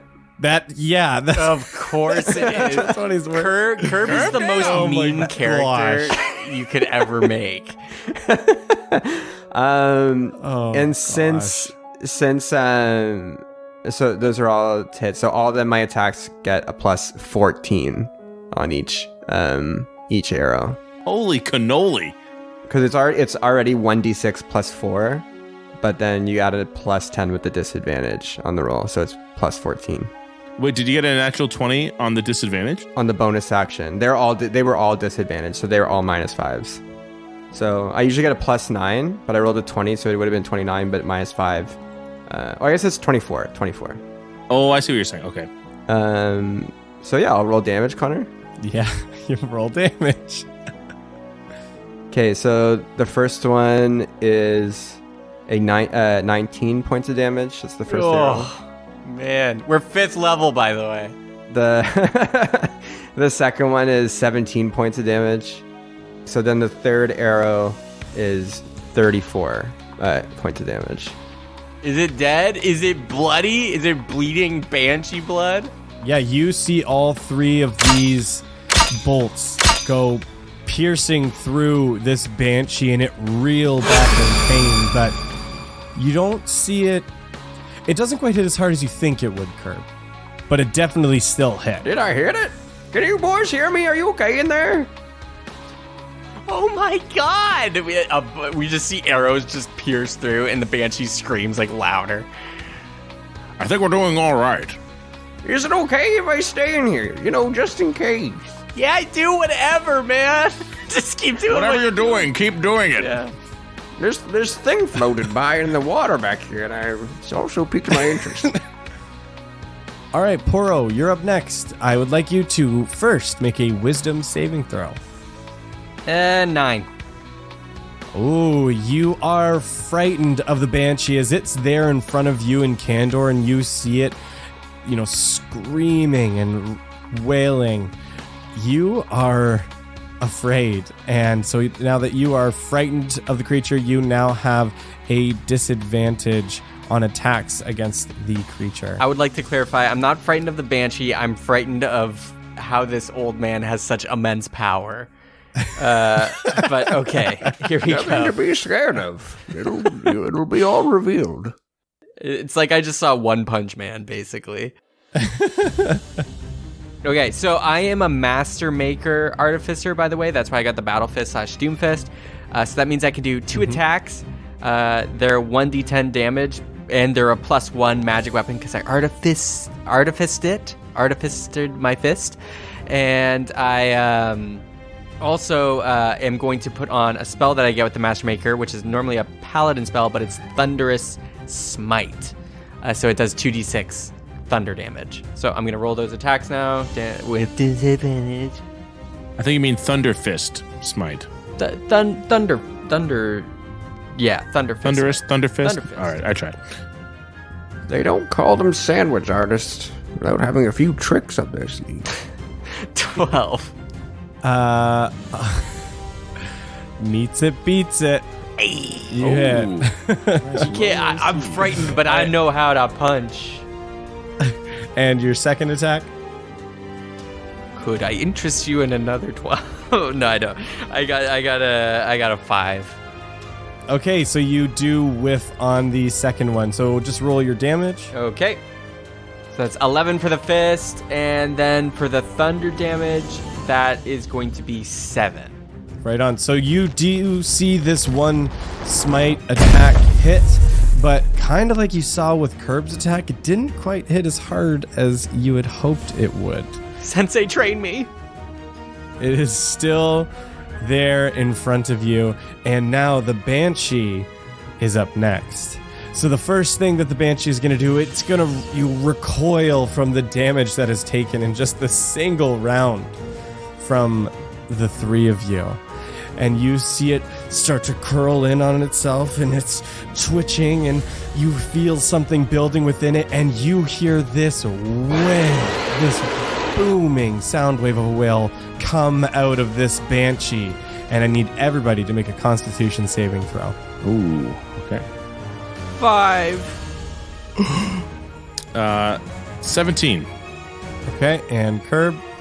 Natural 1. But it's +9, so or plus 8. No, that's a natural 1, baby. Even with a natural 1, Curb beats me by like 7. Because I got that foot-long attitude. You're still working with a 6-inch mindset. My God. Subs, baby.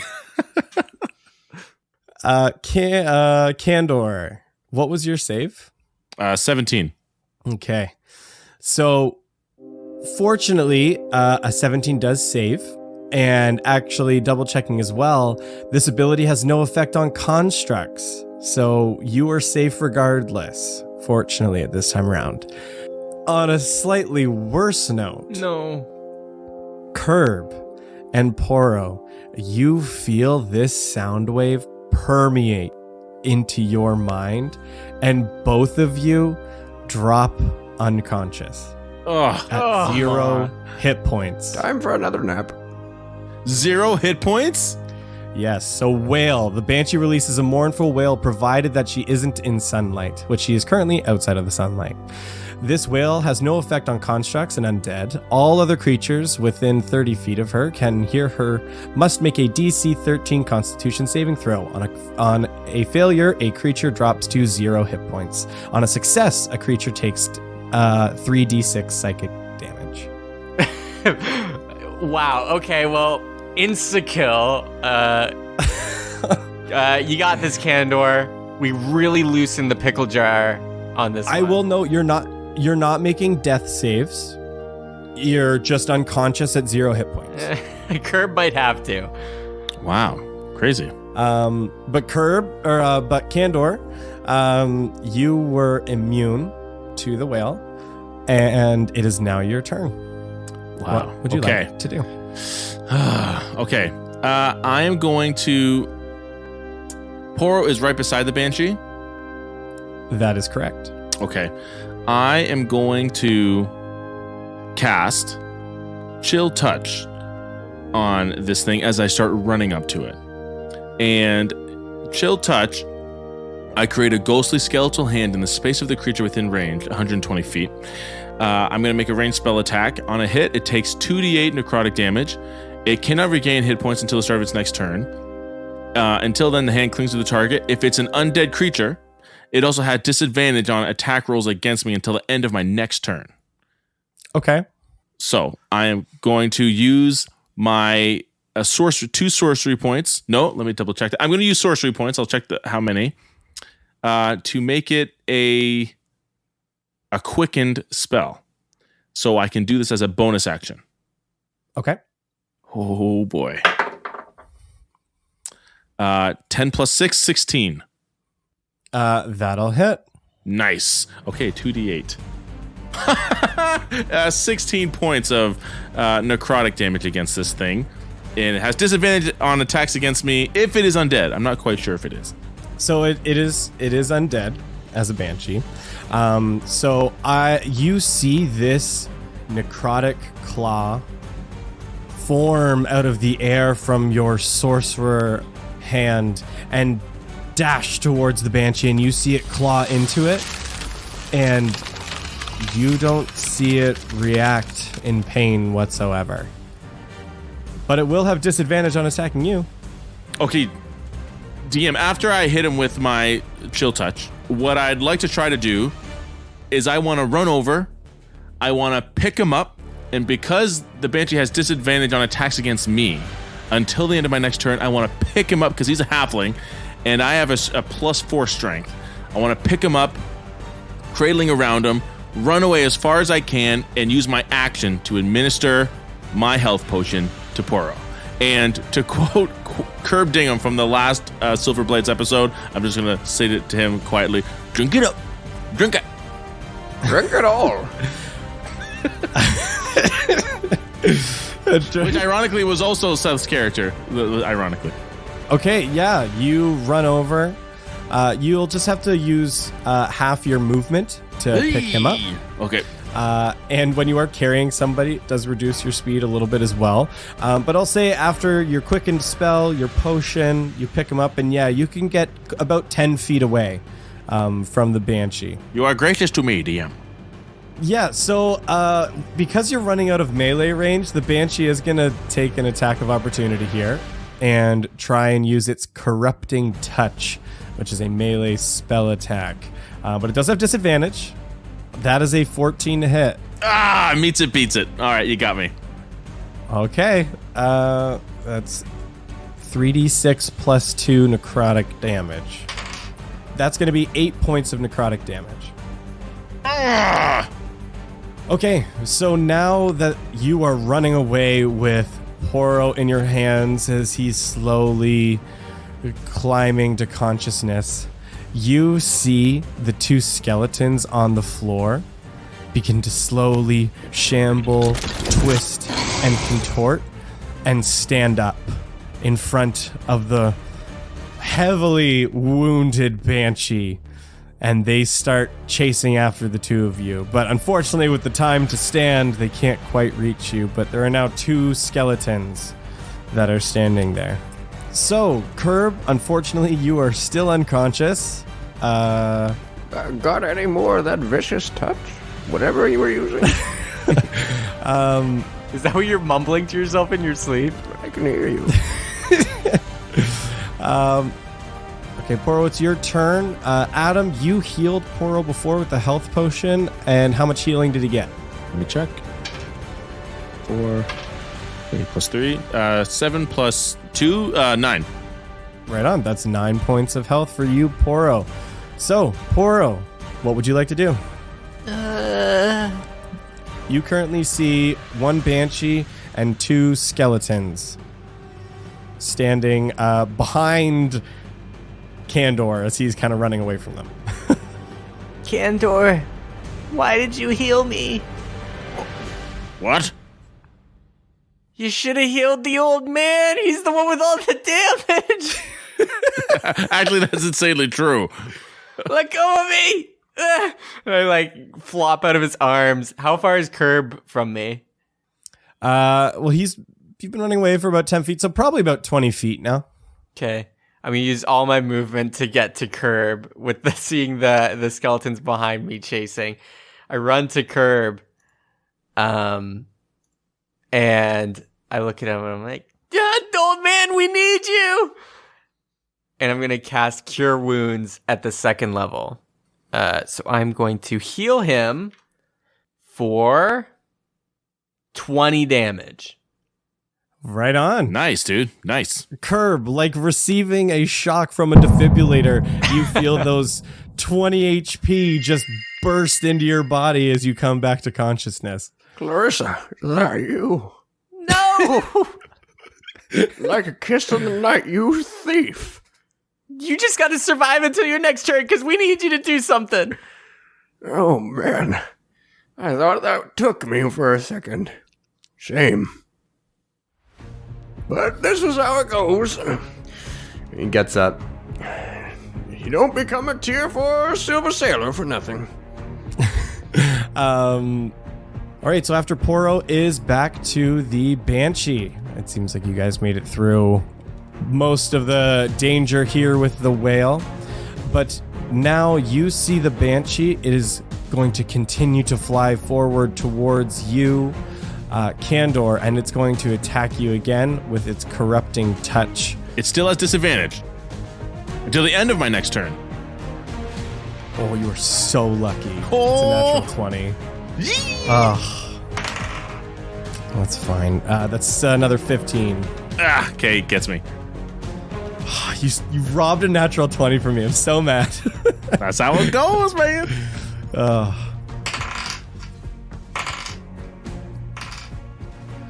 7, 9. That's going to be 13 points of necrotic damage. Okay. And that is the end of the Banshee's turn. And next it falls down to Kandor. The metal portions of Kandor begin to glow with like a blue energy, and the bark skin parts of his body begin to glow with the green, and it mixes to make this like aqua turquoise kind of color as I summon a sleet storm. I'm going to make another quicken spell, DM. Until the spell ends, freezing rain and sleet fall on a 20-foot tall cylinder with a 40-foot radius centered on a point you choose. I'm going to push it back enough so that it is hitting the skeletons and just getting onto the Banshee away beside me. And mostly I'm just trying to obscure the footing of the skeletons.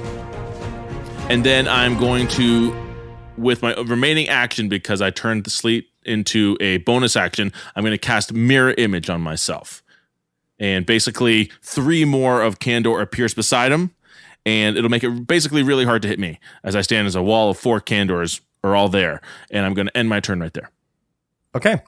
Yeah. So you have this sleet storm that exists that's just clipping the edge of this Banshee, and the skeletons are stuck in it as well. And speaking of, it is the 2 skeletons' turn. And unfortunately for them, they are starting their turns in this sleet storm. So they now need to make a dexterity saving throw. So what's your spell save DC? 14. One of them saves, so you see the skeleton in the red dress start to lose its footing and slip around and fall completely prone on the ice sheet that has been formed beneath it, but you see the other one is still, keeps its footing just barely. And you see the one that's still standing shambles forward towards you and is going to swing its bony fingers at you to try and claw you. Okay. So with Mirror Image, 3 illusory duplicates of yourself appear in your space. Until the spell ends, the duplicates move with you and mimic your actions, shifting positions so it's impossible to track which image is real. You can use your action to dismiss the illusory duplicates. Every time a creature targets you with an attack during the spell's duration, which is a minute, roll a d20 to determine whether the attack instead targets one of your duplicates. So I'm going to do that now. If you have 3 duplicates, you must roll a 6 or higher to change the attack's target to a duplicate. I rolled an 8, so you attack one of my shadows. Yeah, it does hit. So you see these bony fingers go clawing towards Kandor, and it rips through the illusion as it disappears in a cloud of smoke. You see the other skeleton, and it slowly gets back up to its feet, but fortunately it's still fairly close, shambles towards you, and just gets in range to whip its bony fingers out too. Okay, I'm going to roll again. You didn't move away. You just kind of cast the spells and stood there. I wasn't thinking that through. I rolled a 13. It attacks one of my duplicates. Okay. That is a hit. That's a 14 to hit, right? Yeah. Yep, okay, so there goes a second duplicate. So it's just you and one more duplicate, but that is the end of the skeleton's turn. You have managed to dodge some bony bullets. It is now the legendary Herb Dingham. It's your turn. Just line him up and just take them all down. You got it, man. Let me rest on your arm, little sandwich man. You've been through a lot. Your first journey? Can't believe today's your first day as a silver sword. It's not. I've been doing it for like a year. Oh, God.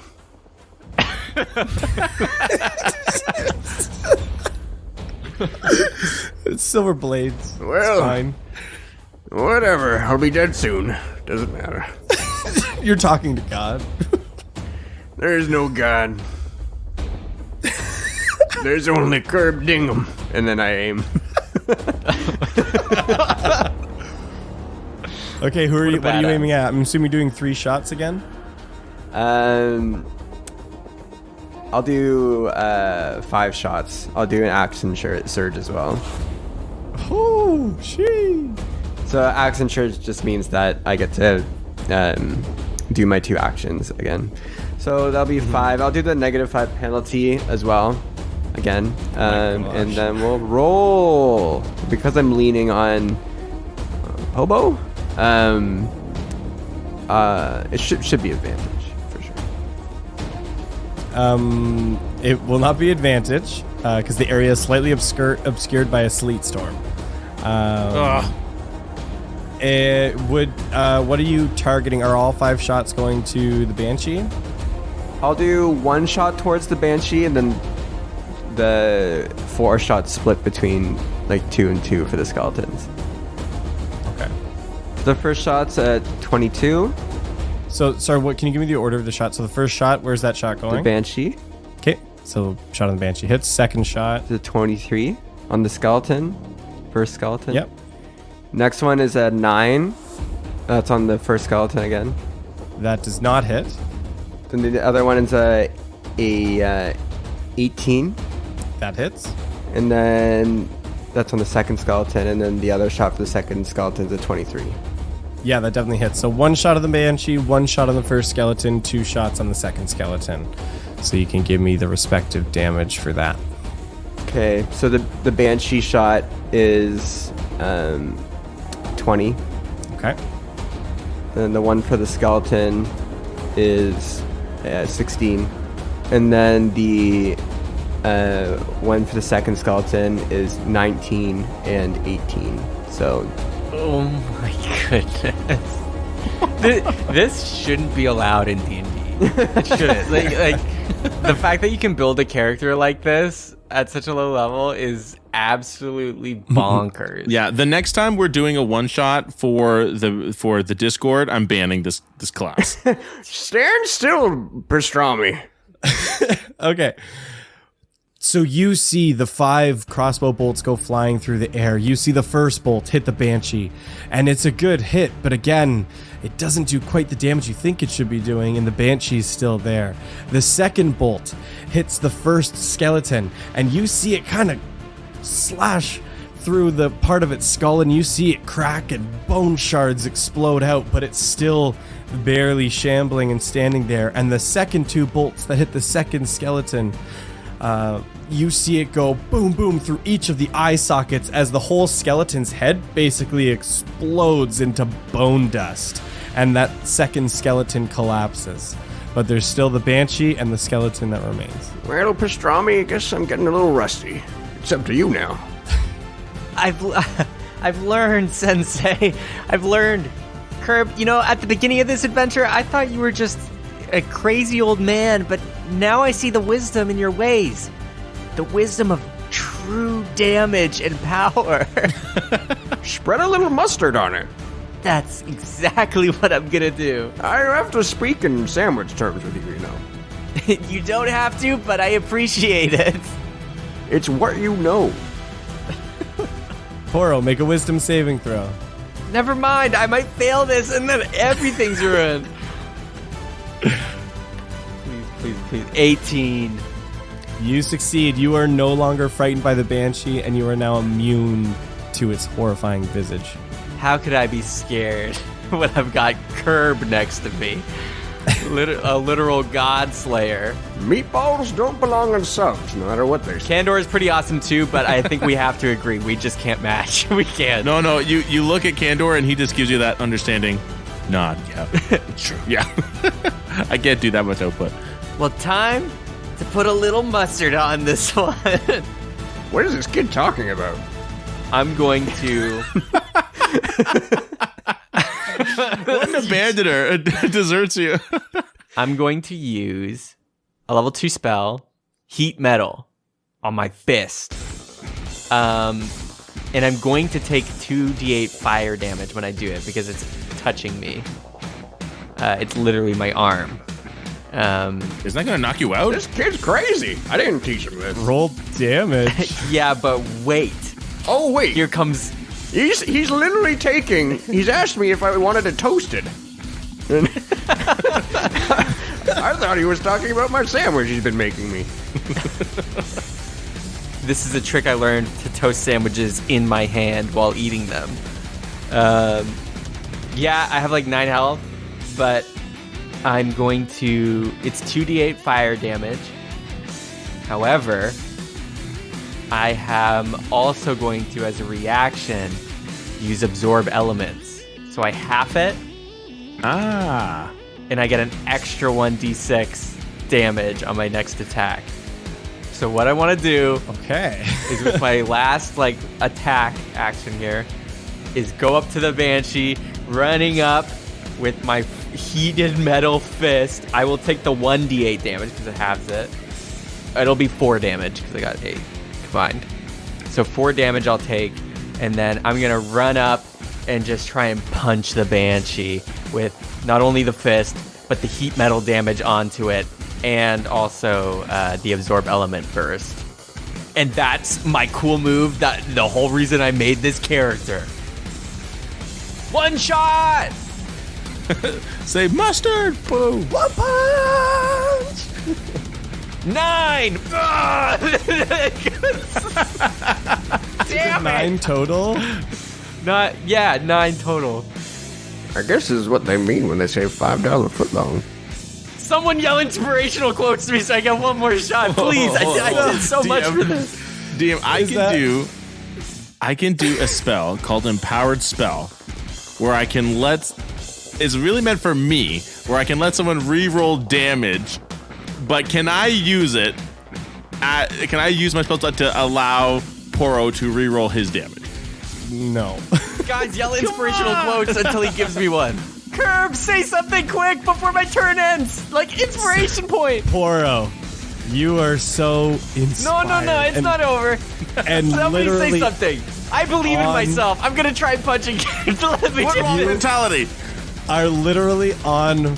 You are emotionally and literally on fire by the inspiration of Curb Dingham, and you come sprinting back towards that Banshee, screaming at the top of your lungs, engulfed in flame with the glowing fist, as you wind up to give a massive punch to this Banshee, and you see the flames come off and rebound and engulf the Banshee as you kind of whiff a little, and you see as the flames fade, the Banshee just barely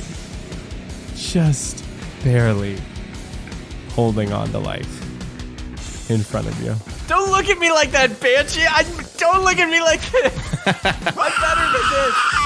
This is what happens when you choose spinach instead of the classic shredded lettuce. It is the Banshee's turn, and in response, it is going to Corrupting Touch Poro. God damn it, I'm dead. I'll step in. I'm free. Does a 17 hit? Yes. I didn't know because you got interesting artificer things going on that I don't really know. They're not that interesting, clearly. Your characters always die in these. That's 13 points of necrotic damage. Yeah, I'm unconscious. Back under I go. That's okay. That's why you use Cure Wounds. We have another potion floating around. So you see the Banshee just barely holding on for life, reel back with its ghostly claws and claw Poro across the face and chest as he goes spinning back unconscious and collapsing on the floor. And Kandor, it is your turn, and in front of you is a very extremely weak looking Banshee and a skeleton that looks like it's about to collapse. Okay, so last time we played Silver Blades, I totally stole a kill from Curb Dingham last time. Just by a little bit of a little Eldritch Blast or something, and I think I'm going to do the same thing today. Trust me, I made sure Melody got her comeuppance. Yeah. That's why she's not in this one. Who do you think was the body at the funeral? I always thought it was Chris Pine. Okay. DMI, is the Banshee still within the ice storm? Yes, the Banshee did not move. It's still kind of at the edge of the ice storm in front of you. Okay. Basically, I'm surrounded by these guys, so I'm not going to move. But I still have my duplicate, which is my Shard of Hope. I'm going to, with Shocking Grasp, I'm going to touch the Banshee and lightning springs from my hands to deliver a shock to a creature you can touch. Make a melee spell attack against the target. Okay, there we go. Boy. 8 plus 6, 14. Yeah, that hits. Nice. So I suspect that I will easily do this, but 5 plus 3, 8 points of ice damage. Lightning damage, sorry.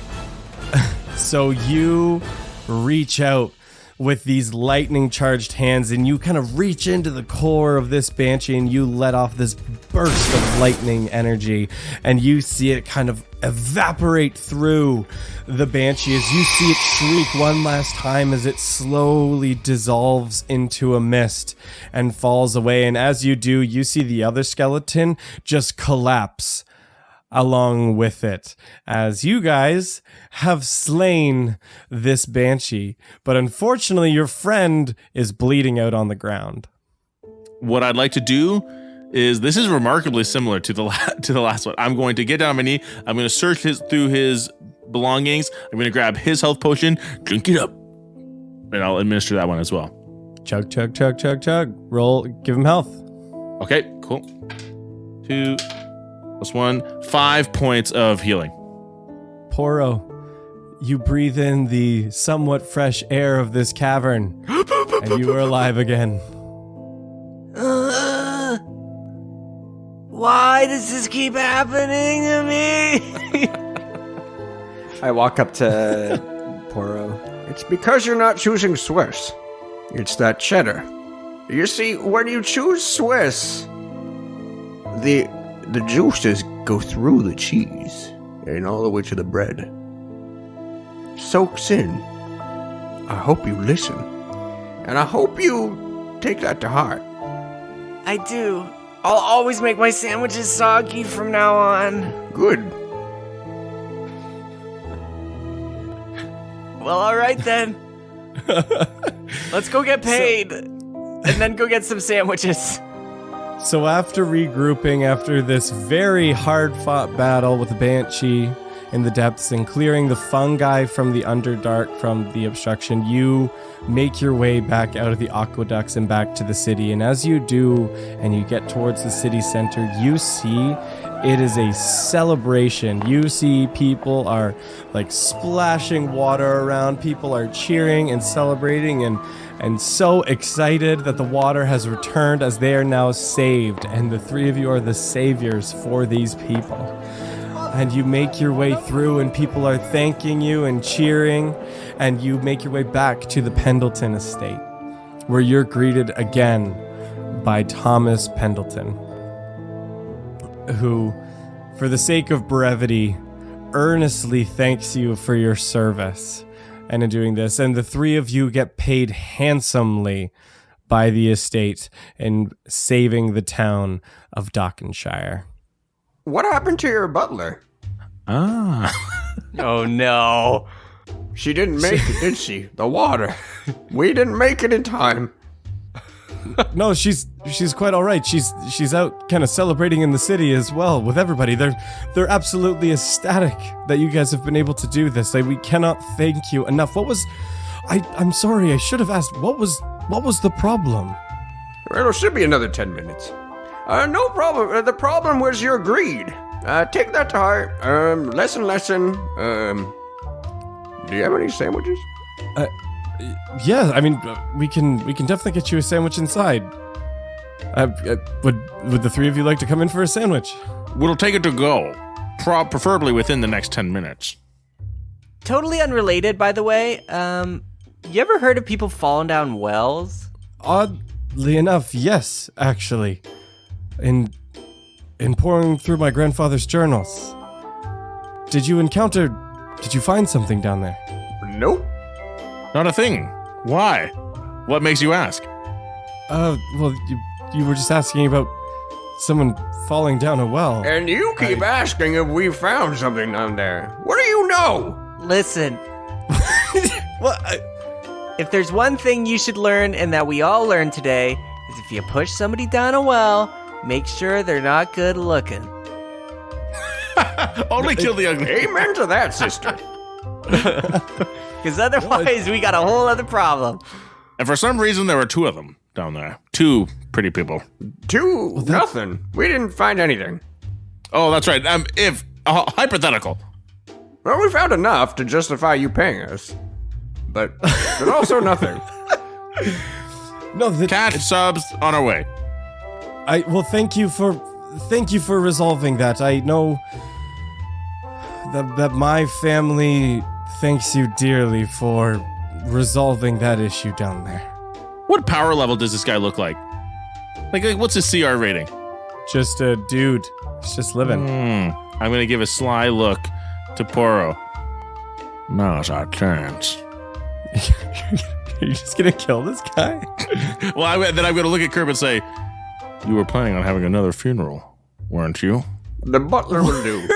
The butler will do. Ah. I can already hear them screaming in the village. I'm going to look at Thomas and say, today's a lucky day for you in more ways than you realize. Well, yes, you've managed to fix the water problem. We are very fortunate today. Thank you very much. Good day. Thank you. Best of luck, gentlemen. And you see Jessie come running back, and she says, "Oh, thank you. Oh, this is so wonderful. You know, I finished your sandwiches, but you had already left. Here, you can take these sandwiches to go." Don't touch her, gentlemen. Yeah, I'm good. Oh, I'm actually resistant to poison, so I'll take all 3. Oh, okay. Yeah, I didn't know. You're not resistant to this poison, though. It's homemade. What kind of poison did you give? Homebrewed. I whispered Poison? I whispered to Curb and just say, what was the specific poison you gave her? Well, you see these pins? These silver sword pins? You stuck a pin in her? No, look at them. And I show him the jacket and open it. Whoa, that's a lot of them. Yes. What's in them? I've been meaning to show you these because they're cool. But I never The most found, anticlimactic ending. I never found the right time. I'm never with going to pat you on the back ever because you are covered in the most poisonous tiny knives. How have you not died 1,000,000 times over? This is so close to your heart. Little pricks. Just like you two. And with great confusion, Thomas Pendleton looks at his maid/assistant Jessie and says, "Well, thank you, gentlemen. Best of luck." And they head back into their estate. And the 3 of you, Candor holding 3 sandwiches and some fat stacks of gold, have completed your next assignment here as Silver Blades. And the 3 of you set off through the city on your carriage, off on the next assignment.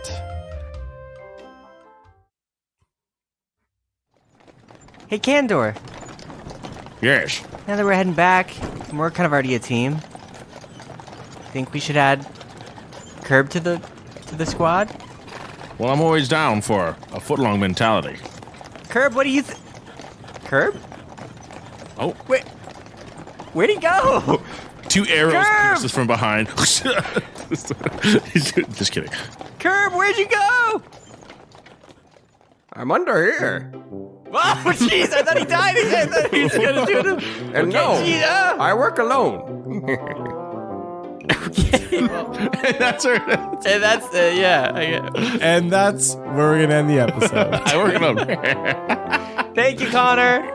Good night, Connor. Great job, man. Fantastic.